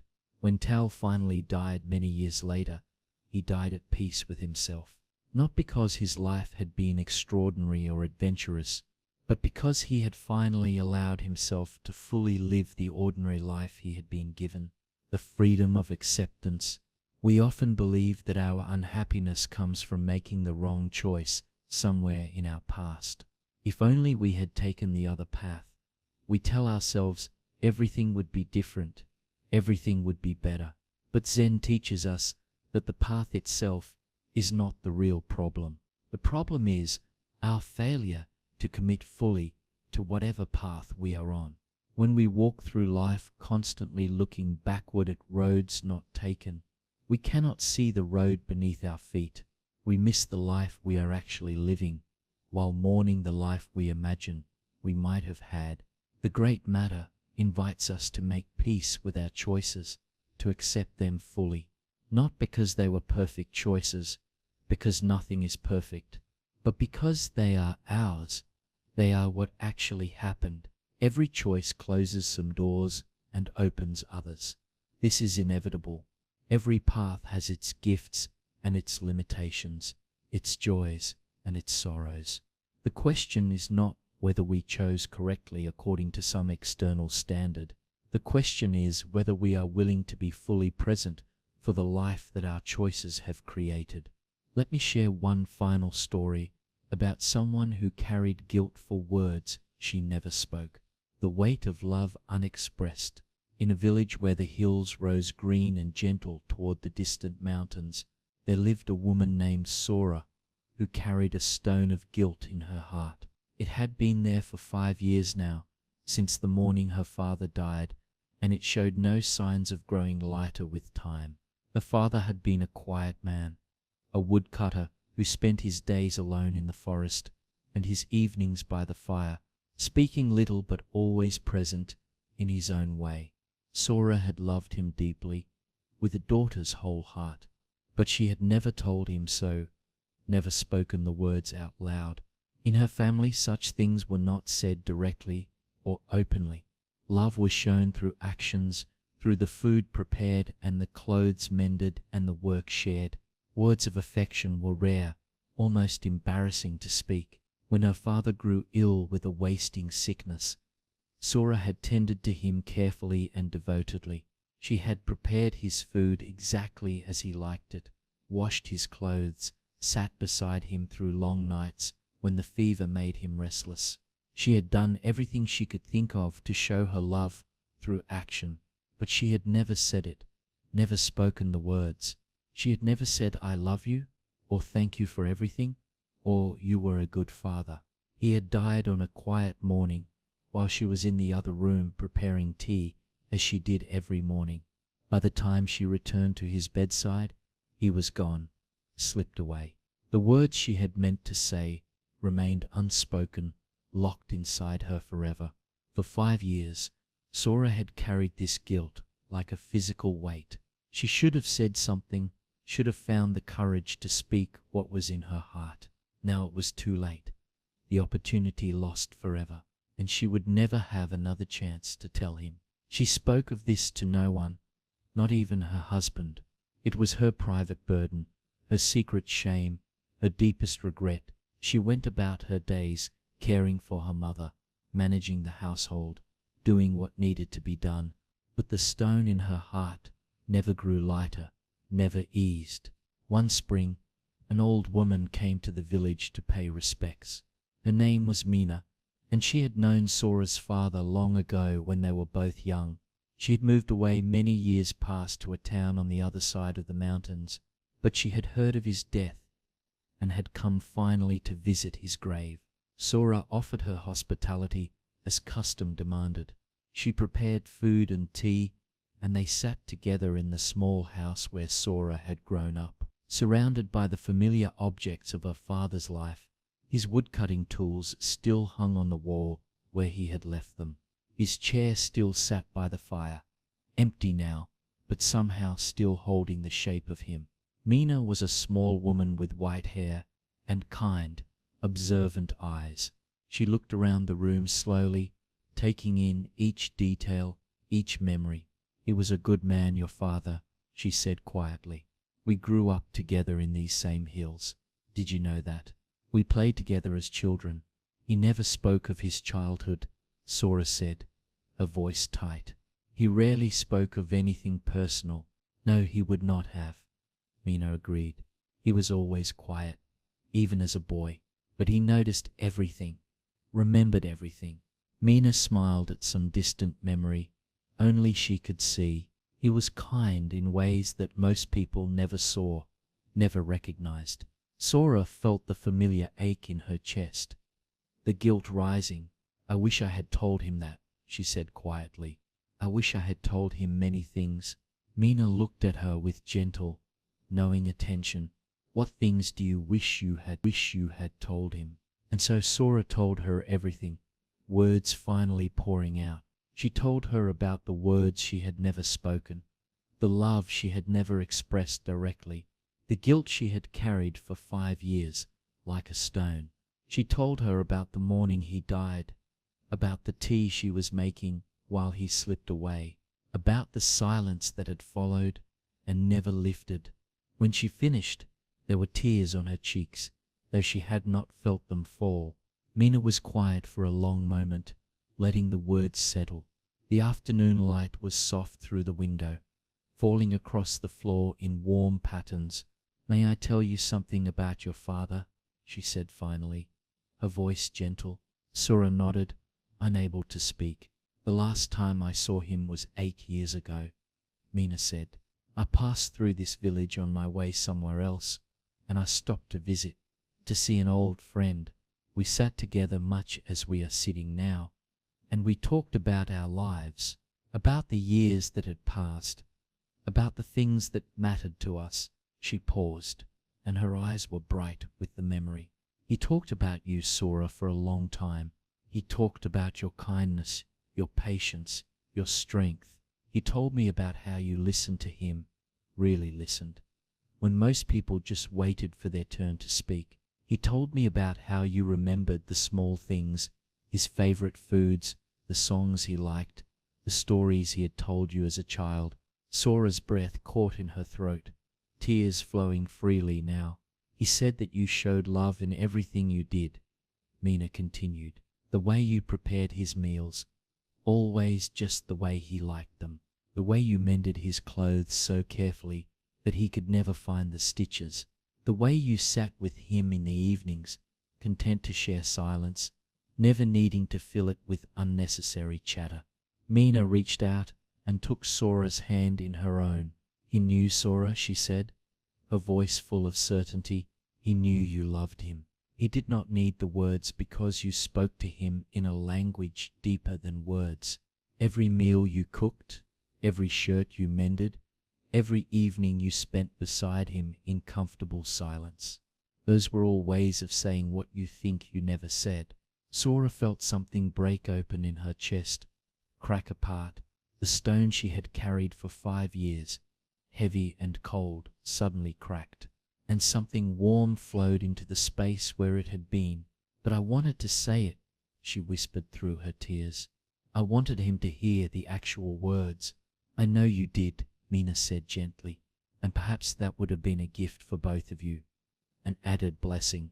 But the absence of those specific words does not mean the absence of love. It does not mean he did not know, did not feel it. She squeezed Sora's hand. He knew, Sora, she repeated. He told me he knew. He said he was the luckiest father in the village to have a daughter who loved him so well, so completely. The tears came freely now, but they were different tears, not the tears of guilt and regret, but something cleaner, something that washed away rather than weighed down. I have punished myself for 5 years, Sora said, her voice breaking, for something he already understood, already knew. We often do this to ourselves, Mina said softly. We hold ourselves to standards that love does not require, that love never demanded. We think that love must be spoken in certain ways, expressed in certain words, or it does not count. But love is larger than words, deeper than any single expression. Your father knew this truth. He lived this way himself, showing his love through action rather than speech. Mina smiled, her old face full of warmth. Forgive yourself, Sora, not because what you did was wrong, but because there was nothing to forgive in the first place. You loved your father well, completely. He knew it, felt it every day. He died knowing it. That is enough. That is more than enough. Sora sat with Mina until the evening came and the stars appeared one by one outside the window. They talked about her father, about the small kindnesses he had shown throughout his quiet life, about the gentle ways he had expressed his own love, always through actions rather than words. And slowly, gradually, the stone in Sora's heart dissolved completely, replaced by something lighter, something that felt almost like peace. After Mina left the next day, Sora went to her father's grave on the hill above the village. She sat beside it in the gentle morning light, looking up at the mountains he had loved.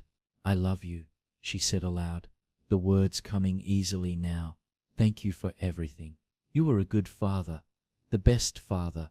The words went out into the morning air and disappeared on the breeze, but they were not too late. She understood now. They had never been too late. They were simply another expression of something that had been there all along, always present, something he had always known, always felt. She visited his grave often after that transformative conversation, not to apologize anymore, not to carry guilt, but simply to be near him, to remember. Sometimes she spoke aloud, telling him about her days, about her mother, about the small happenings of the village. Sometimes she sat in silence, feeling the connection that death had not severed, could never sever. And when people asked her about her father in the years that followed, she no longer spoke only of the quiet woodcutter who said little. She spoke of a man who had loved deeply, who had expressed that love in ways that did not require words, and who had raised a daughter who had learned to love in the same way through presence and action, the teaching of forgiveness. The Buddha taught that attachment causes suffering, even attachment to our own guilt. We carry burdens that do not need to be carried, weights that serve no purpose. We punish ourselves for failures that were not really failures at all. We hold on to regret long after it has served any useful purpose. The Great Matter invites us to examine our regrets honestly and ask whether they are truly necessary. Sometimes we discover that what we thought was a failure was simply a different way of succeeding. Sometimes we discover that the love we thought was unexpressed was being expressed all along, just in ways we did not recognize at the time. Living without regret does not mean making no mistakes, being perfect. It means not carrying our mistakes longer than necessary, not letting them define us. It means forgiving ourselves as we would forgive others who made the same choices. It means recognizing that we did the best we could with what we knew at the time, and that this is all anyone can ever do, the best they can. Zen teaches us to put down what we do not need to carry any longer. The stone of guilt, the weight of regret, the burden of wishing things had been different. These do not help us live better or more fully. They only make the journey heavier, more difficult. When we finally set them down, we discover that we can walk more freely, more lightly, more fully into whatever time remains to us. Take a slow breath now and feel your body settling, relaxing. If there is any weight of regret you have been carrying, let it rest for this moment. You do not need to solve it or fix it or make it go away. Simply let it be, and let yourself be here in this breath, free from the past, open to now, the flow of all things. We have been exploring the Great Matter together, this profound teaching, looking at how awareness of our mortality can awaken us to the preciousness of life. We have seen how facing death can clarify what truly matters, burning away what does not. How urgency can free us from endless postponement. How we can live without the paralyzing weight of regret. Now we turn to something deeper still, something at the very heart of Zen. Zen does not see birth and death as two separate events, one at the beginning and one at the end. It sees them as part of one continuous movement, like waves rising and falling in the ocean. Each wave appears, crests briefly, and disappears back into the water. But the water itself is never lost, never destroyed. It simply changes form, becoming part of the next wave and the next. This understanding can bring great peace to those who truly grasp it. When we stop seeing death as an absolute ending and begin to see it as a transformation, something in us relaxes deeply. We realize that we are part of something much larger than our individual lives. We are expressions of a flow that has been moving since before we were born and will continue long after we are gone. Buddhism teaches that nothing is truly created and nothing is truly destroyed. Everything changes form constantly, but the essence remains. The leaf falls from the tree and becomes soil, and the soil feeds new leaves, and the cycle continues without end, eternal. We are part of this cycle, not separate from it, not outside of it. Our lives are borrowed from the same source that everything is borrowed from, and to that source everything eventually returns. The Great Matter seen from this angle is not about the tragedy of ending, it is about the mystery of transformation. of change. It is about finding our place in a flow that is much larger than ourselves. Let me tell you about someone who was afraid of change and what he learned from an old woman who lived on the river. The river's teaching. In a village that sat beside a wide and slow-moving river, there lived a young man named Kai, who was afraid of almost everything. He was afraid of change, deeply afraid of loss, afraid of the way things never stayed the same, no matter how much he wanted them to. He had been this way since childhood, from his earliest memories, clinging desperately to toys long after he had outgrown them, weeping when the seasons turned and the familiar gave way to something new, feeling a deep unease whenever anything in his life shifted from what it had been. His parents did not understand him and had long given up trying. His friends found him strange, difficult to be around.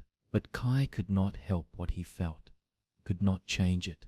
The world seemed to him like a place of constant disappearance, endless loss. Everything he loved would eventually be taken from him. He knew this. Everything beautiful would fade and die. Every person he cared for would someday be gone. And this knowledge sat in his chest like a cold stone, making it hard to fully enjoy anything at all. When Kai was 20 years old, his grandmother died suddenly. She had been the one person who seemed to understand him, to accept him, the one who had held him when he cried over fallen leaves, the one who had never told him he was foolish or weak for feeling what he felt. And now she was gone, and Kai felt the cold stone in his chest grow heavier than ever before. He stopped eating, stopped talking to anyone. He walked along the river for hours each day, staring at the water, feeling the weight of all the losses he had experienced, and all the losses still to come, stretching ahead of him. Life seemed unbearable to him now, not because anything terrible was happening in the present moment, but because he knew that terrible things would happen eventually. What was the point of loving anything if it would only be taken away? The villagers grew worried about him, whispering among themselves, and finally one of the elders suggested that Kai go to see the old boat woman who lived at the bend in the river. Her name was May, and she had been ferrying people across the river for over 60 years. She had been born on the water, had spent her entire life on the water, and it was said that she understood things about coming and going that other people did not. Perhaps she could help the young man who was drowning in his fear of loss. Kai's father brought him to the riverbank, where May's small wooden boat was moored. The old woman was sitting in the bow, mending a fishing net with gnarled fingers. Her face was deeply lined, weathered by decades of sun and wind and water. Her eyes, when she looked up at Kai, were clear and calm, like the river on a still morning. "This is my son," Kai's father said. "He is troubled deeply. He fears loss more than anything in this world. His grandmother died, and he cannot find his way back to living." May looked at Kai for a long moment, studying him, then nodded once. "Leave him with me," she said simply. "Come back at sunset." Kai's father hesitated, uncertain, then walked away down the path. Kai stood on the bank, unsure what to do or say. "Get in the boat," May said, not unkindly. He climbed into the small wooden vessel and sat on the worn plank that served as a seat. May pushed off from the bank with her long pole, and they drifted out into the current. For a long while she said nothing at all, and Kai was grateful for the silence. She simply poled the boat along, sometimes letting the current carry them, sometimes guiding them toward one bank or the other. Kai watched the water flow past endlessly, brown and slow and eternal. He watched the banks slide by, the trees leaning over the water, the birds rising and settling. "You are afraid of losing things," May said finally. It was not a question, just a statement of fact. "Yes," Kai said quietly. "What are you afraid of losing?" Kai thought about it, the question opening something in him. "Everything," he said. "Everyone I care about. My parents, my friends, my home, He paused, swallowing hard. Myself, I suppose. Someday I will be gone too, and it terrifies me. And this fear keeps you from living, May observed. How can I live fully when I know that everything I love will be taken from me eventually? Kai asked. How can I enjoy anything when I know with certainty that it will end? May was quiet for a while, considering. She dipped her hand into the river and let the water run through her fingers, watching it. Let me ask you something, she said. Is this the same water that was here yesterday? Kai looked at the river, confused by the question. No, he said slowly. The water flows constantly. The water that was here yesterday is far downstream by now, maybe to the ocean. This is different water entirely. And yet the river is still here, May said. Yes, Kai agreed. The river is still here, constant. The water changes every moment, but the river remains, she said. May wiped her hand on her worn clothes, looking at him intently. I have been on this river for 62 years, she said. I have watched more water flow past than I could ever count, more than anyone could count. Every moment, the river is different. Every moment, the water I touched a moment ago is gone, replaced by new water. And yet the river itself is always here. It has never stopped being the river, not once. Kai frowned, not quite understanding where she was going. You are afraid of losing things, May continued. But have you ever considered that nothing is truly lost? It only changes form, transforms. The water that flows past us now will become clouds someday, will rise up, and then rain, falling on distant mountains, and then flow into a different river perhaps. Is it lost? Or has it simply moved on to become something else? But people are not water, Kai protested. When my grandmother died, she did not become a cloud or a river. She simply stopped existing, vanished. May smiled gently, knowingly. Did she? She asked. Let me ask you something else then. When you think of your grandmother now, what happens inside you? Kai closed his eyes, and immediately her face appeared in his mind. He thought of her voice, her warm hands holding his when he was small. He thought of the things she had said to him, the way she had made him feel understood and accepted. I feel her with me, he said slowly, opening his eyes. In my memory, in the way I think about things. She's there. So she is gone, and yet she is here with you, May said. She is no longer walking beside you in physical form, and yet she is walking inside you, in your heart and mind. The form has changed, but something remains, something essential. May paused, letting this sink in. This is what I have learned from the river over all these years, she said. Nothing truly ends, not really. It only transforms into something else. The water becomes mist rising. The mist becomes cloud drifting. The cloud becomes rain falling. The rain becomes river flowing again, around and around, changing form eternally, but never disappearing. The boat drifted in silence for a time. A heron flew low over the water and landed on the far bank, standing perfectly still among the reeds like a statue. Your grandmother's body is gone, May said gently, but everything she gave you remains alive. The love she showed you is part of you now, woven into who you are. The understanding she offered lives on in how you treat others. The words she spoke are still speaking inside your mind whenever you remember them. This is not poetry or metaphor. This is the simple truth of how things work in this world. Kai felt something stirring in his chest, something shifting beneath the cold stone he had carried. But I still miss her, he said, his voice breaking. It still hurts terribly. Of course it hurts, May said. The missing is real and valid. The grief is real. I am not asking you to pretend otherwise or to deny your pain. May looked at him directly, holding his gaze. But there is a difference between grieving what has transformed and believing that it has been destroyed completely. Your grandmother is not destroyed. She has changed, transformed, and you are part of that change, part of that transformation. You are how she continues in the world. She pointed to a spot on the riverbank where a large tree had fallen. Its roots were exposed to the air, its trunk lying across the ground, slowly returning to the earth. Do you see that tree? She asked.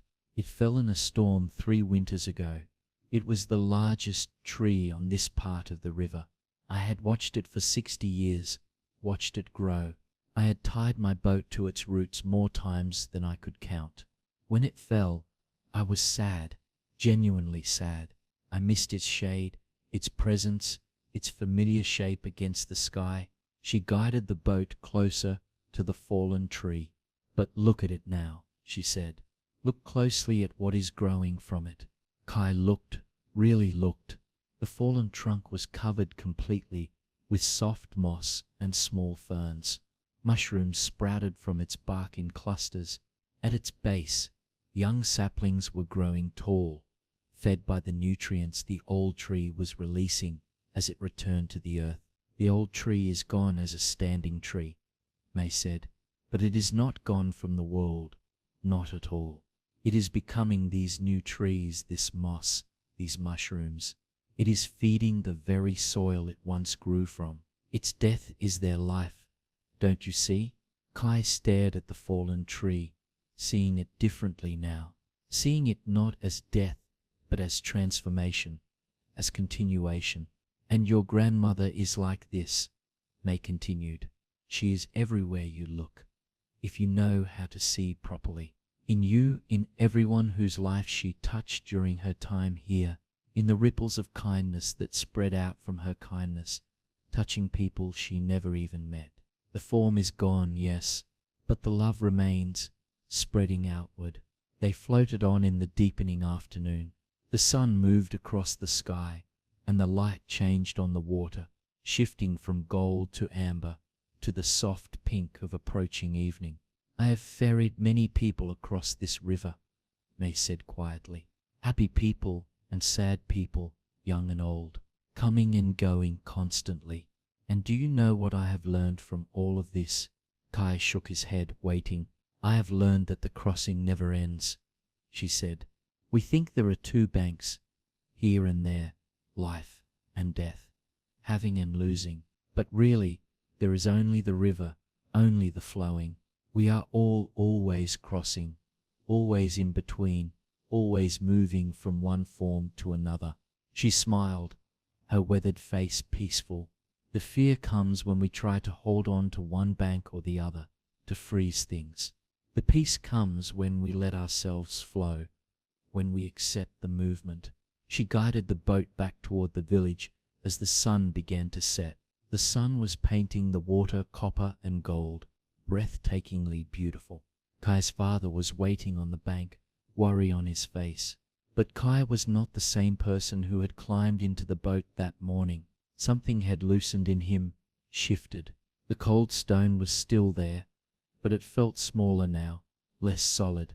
He could see around it to something else, something the old boatwoman had pointed toward. He stepped onto the bank and turned back to look at May. Thank you, he said simply. I think I understand something I did not understand before. What do you understand? May asked. Kai looked at the river, at the endless flow of water that was always changing, and yet always there. I understand that I am part of something larger than myself, he said, that my grandmother is part of something larger, that losing her was not an ending, but a change in form, a transformation. He paused, searching for words. I understand that I do not need to be afraid of the flow, he continued. I am the flow, we all are. We're all part of it. May nodded slowly, approvingly. Now you are beginning to see the truth, she said. The great matter is not about holding on desperately. It is about learning to flow with grace. When you can do that, death loses its terror. It becomes simply another bend in the river, another transformation. Kai returned to the village that evening, but he came back to the river often in the years that followed. He would sit on the bank and watch the water flow past, remembering what May had taught him, and slowly, gradually, the cold stone in his chest dissolved completely, replaced by something else, something warmer, a kind of peace that he had never thought possible for someone like him. He still missed his grandmother, still felt the absence. He still grieved the things he lost as time passed. But he no longer felt that life was unbearable because of these losses. He understood now that he was part of something that could not be lost, a flow that would continue long after he himself had transformed into something new. The wisdom of transformation. This story shows us how Zen understands the relationship between life and death at the deepest level. They are not opposites standing at either end of our existence, like bookends. They are movements within a larger flow, transformations within a cycle that never truly ends. When we see this clearly, the fear of loss begins to soften and release. We realize that nothing is ever completely lost, only changed. Buddhism teaches that what we call the self is not a fixed thing, not solid. It's a process, like a river constantly flowing. We are always changing, always flowing, always becoming something new. The person we were 10 years ago is not the person we are today, and the person we are today is not the person we will be tomorrow. And yet something continues, something flows on, just as the river continues, even though its water is always different. The great matter seen this way is not a problem to be solved or a fate to be feared. It is simply the nature of existence, the way things are. When we align ourselves with this truth, we find a peace that does not depend on things staying the same. We find a freedom that does not require permanence. Let your breath come naturally now, rising and falling like a wave. Notice how each breath arrives and passes, making room for the next. This is the rhythm of existence, the gentle flow of coming and going that holds all things. Rest here in the movement, in the transformation, in the peace of being part of something larger than yourself. What we leave behind. As we continue to explore the great matter, we come to a question that lives quietly in many hearts. What will remain when I am gone? What will my life have meant in the larger scheme? Will I be remembered? And if so, for what? These questions arise naturally when we contemplate our mortality. We want our lives to matter, to mean something. We want to leave something behind, some mark that says we were here, that our existence meant something beyond just taking up space. This longing for legacy is deeply human, completely natural, but Zen offers a surprising answer to this question. It suggests that the legacy we worry about most, the achievements and possessions and monuments to ourselves, is not the legacy that truly endures. What remains is something simpler and more profound. It is the love we have given freely. It is the kindness we have shown without expectation. It is the way we have touched other lives, often in moments we ourselves have forgotten. Buddhism teaches that we are deeply interconnected, all of us. Every action sends ripples outward, touching people we may never meet, continuing long after we are gone. A single act of kindness can change a life, and that changed life can change others, and on through time, spreading outward. This is our true legacy, the real mark we leave, not the things we build or own, but the love we set in motion. The great matter invites us to consider what we are leaving behind, not someday in the distant future, but right now with every choice we make. Are we adding kindness to the world or taking it away? Are we helping others or only helping ourselves? The answers to these questions shape a legacy that no monument can match. Let me tell you about someone who spent years trying to preserve his memory, the scholar's legacy. In a town known throughout the region for its scholars and its ancient library, there lived an aging man named Gim, who had spent decades writing the story of his life. He had been a teacher once at the small school in the center of town. but he had retired many years ago to focus on what he considered his most important work, ensuring that he would be remembered after he was gone. Gim's house was filled with papers, absolutely filled. Stacks of manuscripts covered every surface, spilled from shelves, towered in corners reaching toward the ceiling. He had written about his childhood in excruciating detail, his education, his years of teaching. He had recorded his thoughts on philosophy, his observations about the world, his opinions on matters large and small. He had documented everything about his life, convinced that if he could just get it all down on paper, some part of him would survive after he was gone.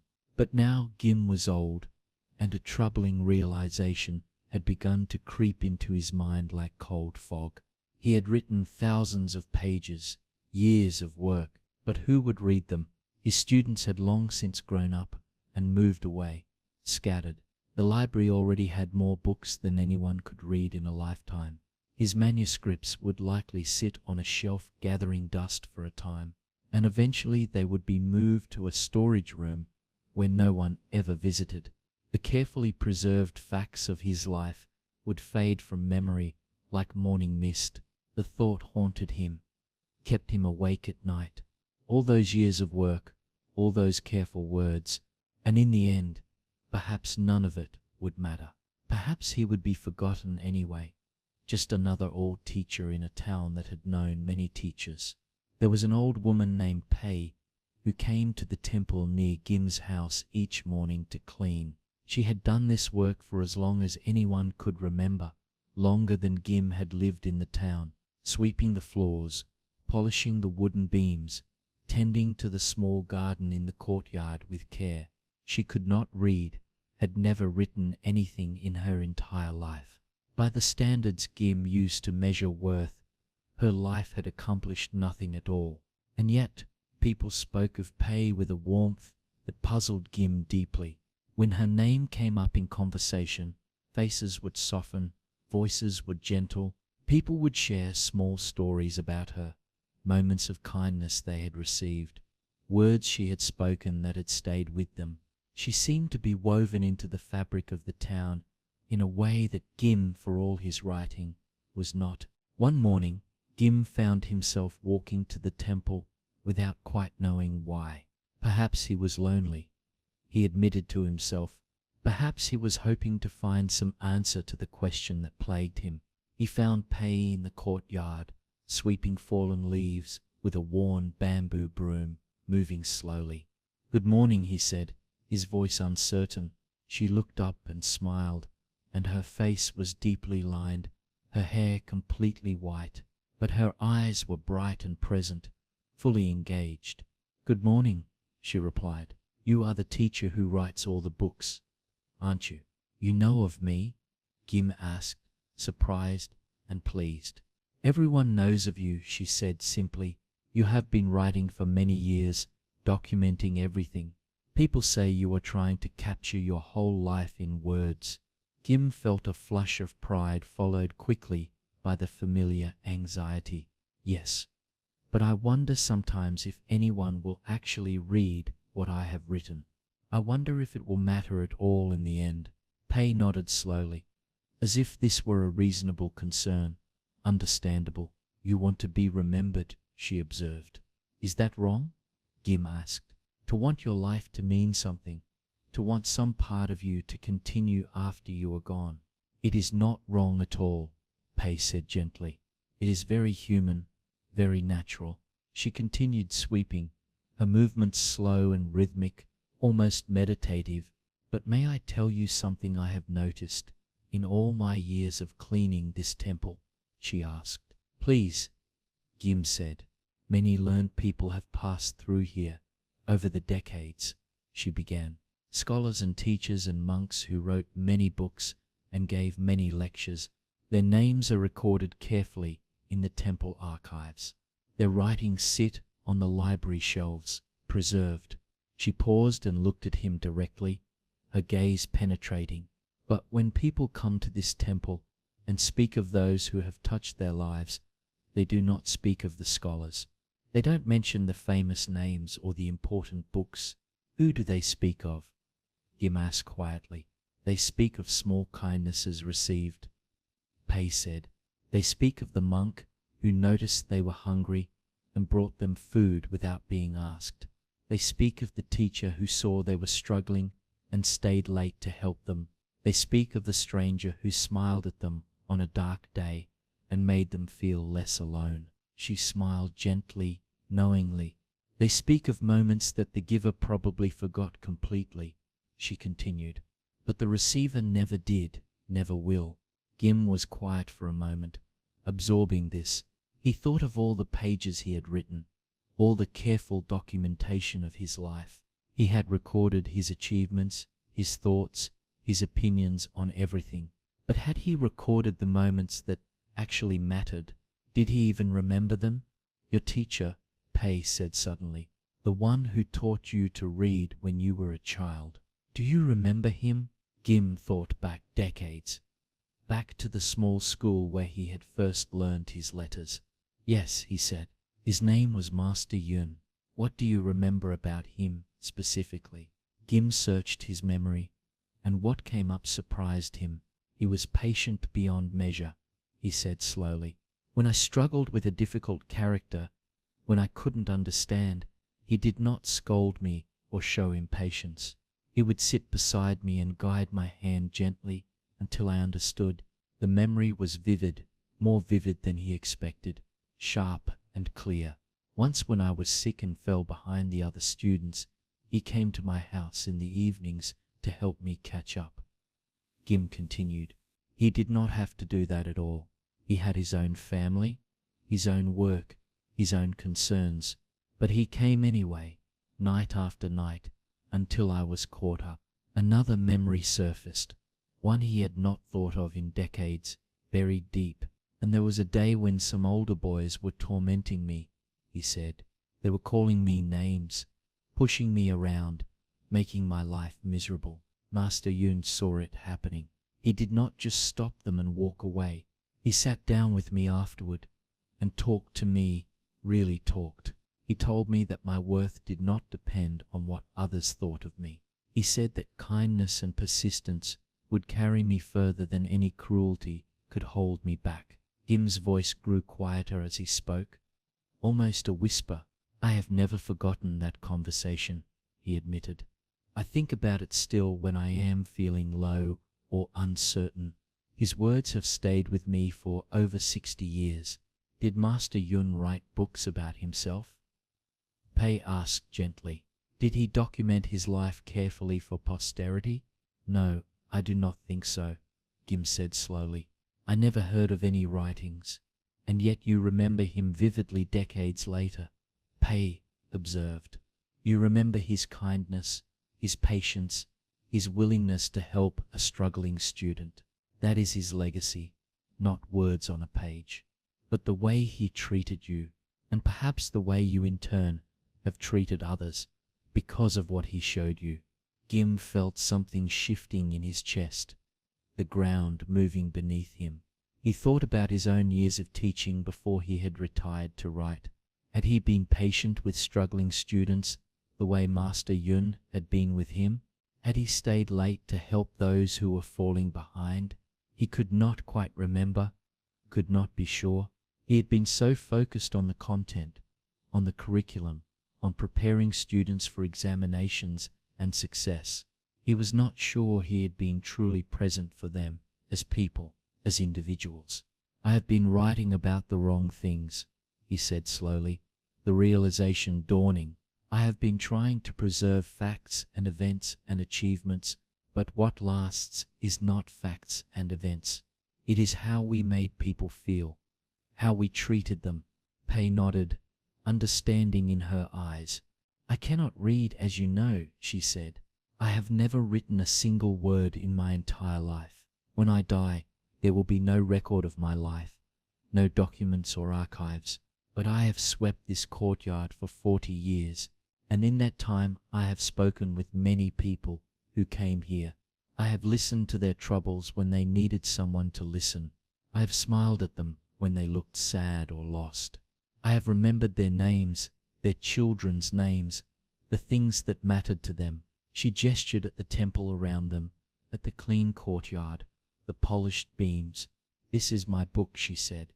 These walls, this courtyard, the faces that have passed through over the decades. I have written my life in how I have treated people. That is the only story that lasts, the only one that matters. Gim walked home slowly that afternoon, his mind churning. He looked at the stacks of manuscripts that filled his house, the thousands of pages he had written over the years. They suddenly seemed less important than they had before, less essential. Not worthless exactly, but not the point either. He began to think differently about legacy, about what it meant, not as something he could capture in words and leave behind like treasure, but as something he was creating every day, with every interaction, with every choice to be kind or unkind, patient or impatient, present or absent, in the time he had remaining, and he knew it was not much. He began to live differently. He stopped writing so obsessively and started visiting people instead. He looked up old students and asked about their lives, genuinely interested. He sat with neighbors and listened to their stories without trying to top them. He went to the temple, not to find answers for himself, but to help pay with her sweeping. When Gim died some years later, most of his manuscripts were indeed forgotten eventually. They sat on a shelf in the library for a time, gathering dust, and eventually they were moved to a storage room where no one visited, where no one read them. The carefully preserved facts of his life faded from memory just as he had feared. But people remembered something else about Gim, something unexpected. They remembered the old teacher who had visited them in his final years. They remembered how he had listened without judgment, how he had asked about their children, how he had seemed genuinely interested in their ordinary lives. They remembered his kindness in those last years, even when they forgot his name. And in this way, without having written a single word about it, he left behind the only legacy that truly endures beyond death, the only inheritance that matters. This story shows us something that Zen has always understood at its core. The legacy we worry about is usually not the legacy that actually matters in the end. We concern ourselves with achievements and records, with monuments and memoirs and being remembered. But what actually continues after we are gone is something simpler and more profound. The way we treated people with dignity and kindness, the love we showed freely without expecting anything in return, the moments of connection we created, often without even realizing their importance. Buddhism teaches that all conditioned things are impermanent. Everything changes. Books decay over time, monuments crumble, names are forgotten no matter how famous. But kindness has a different quality, a different nature. It passes from person to person, changing form but never quite disappearing completely. The patience someone showed us becomes the patience we show others in turn. The love we received becomes the love we give forward. This is the true inheritance, and it requires no writing, no documentation, no effort to preserve. It simply flows naturally from heart to heart. The great matter asks us to consider what we are leaving behind right now, in this moment, not someday when we are old and looking back at our lives, but today, in this interaction, in this choice, in this moment. Every interaction is an opportunity to add to our true legacy. Every moment of kindness sends ripples forward through time that we will never see, but that will continue nonetheless. Let me share one more story about discovering what truly matters. The merchant's daughter. In a city where merchants gathered from many distant lands, there lived a woman named Ye, who had recently buried her father. He had been a trader, or so she had always believed and been told. A man who dealt in fine goods, maintained connections with important people, moved through the world with apparent confidence. He had dressed well, spoken smoothly, and seemed to move through the world with the ease of someone who had achieved what he set out to achieve. Ya had been proud of her father growing up. She had admired his success, his status, the respect that others seemed to show him. When he died somewhat suddenly, she expected to find evidence of this success among his belongings, records of profitable trades, letters from important clients, savings that reflected a life of accomplishment. Instead, she found almost nothing of value. His rooms contained few possessions beyond the basics. His records showed a long series of failed ventures, debts that had been paid off slowly over decades, businesses that had started with promise and ended with nothing but lessons.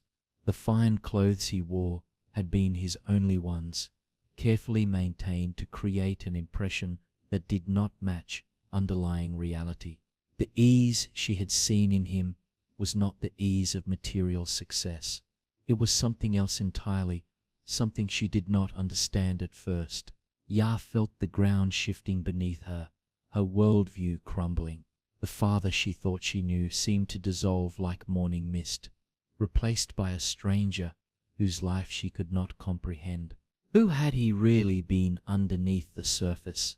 What had his life really meant if not success and achievement? She felt ashamed of him initially, and then ashamed of her shame, and then simply confused, lost. She began to visit the places her father had frequented, hoping to understand who he really was. She went to the markets where he had traded, to the tea houses where he had met with clients, to the temple where he had sometimes gone to sit quietly. And everywhere she went, she heard the same thing repeated. "You are Wada's daughter, aren't you? I am so sorry for your loss." People she had never met in her life spoke her father's name with warmth and obvious affection. They asked how she was coping with genuine concern. They wanted to tell her things, to share memories. An old merchant in the textile district pulled her aside one day. He told her about a time many years ago when he had lost everything in a devastating fire. "Your father gave me a loan to start again," he said. "He told me he had done well that year and could spare it.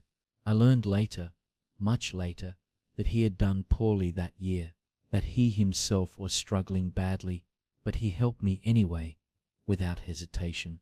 I would not be here without him. My children would not have grown up with food on the table. Everything I have built since then, all of it began with your father's kindness." A young woman who sold vegetables in the market told her about a winter when her family had no food at all. "Your father brought us rice," she said, her eyes welling up. "He said someone had given him too much and he did not want it to go to waste. But we knew the truth. We knew he had bought it himself specifically for us. He came not once but many times that terrible winter. He never asked for anything in return, never even mentioned it. When I tried to thank him years later, he pretended not to remember."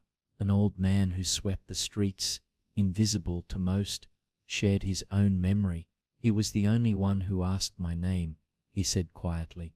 "The only one who looked at me like a person instead of part of the street furniture." And so we come back, quietly, to where we began. To this moment, to this breath, to the simple fact of being here, alive, aware, listening. The great matter is not something far away or abstract. It is not a puzzle to be solved or a truth reserved for monks and sages. It is simply this, that this life is happening now, that it will not last forever, and that because of this, it is infinitely precious. You do not need to do anything dramatic with this understanding.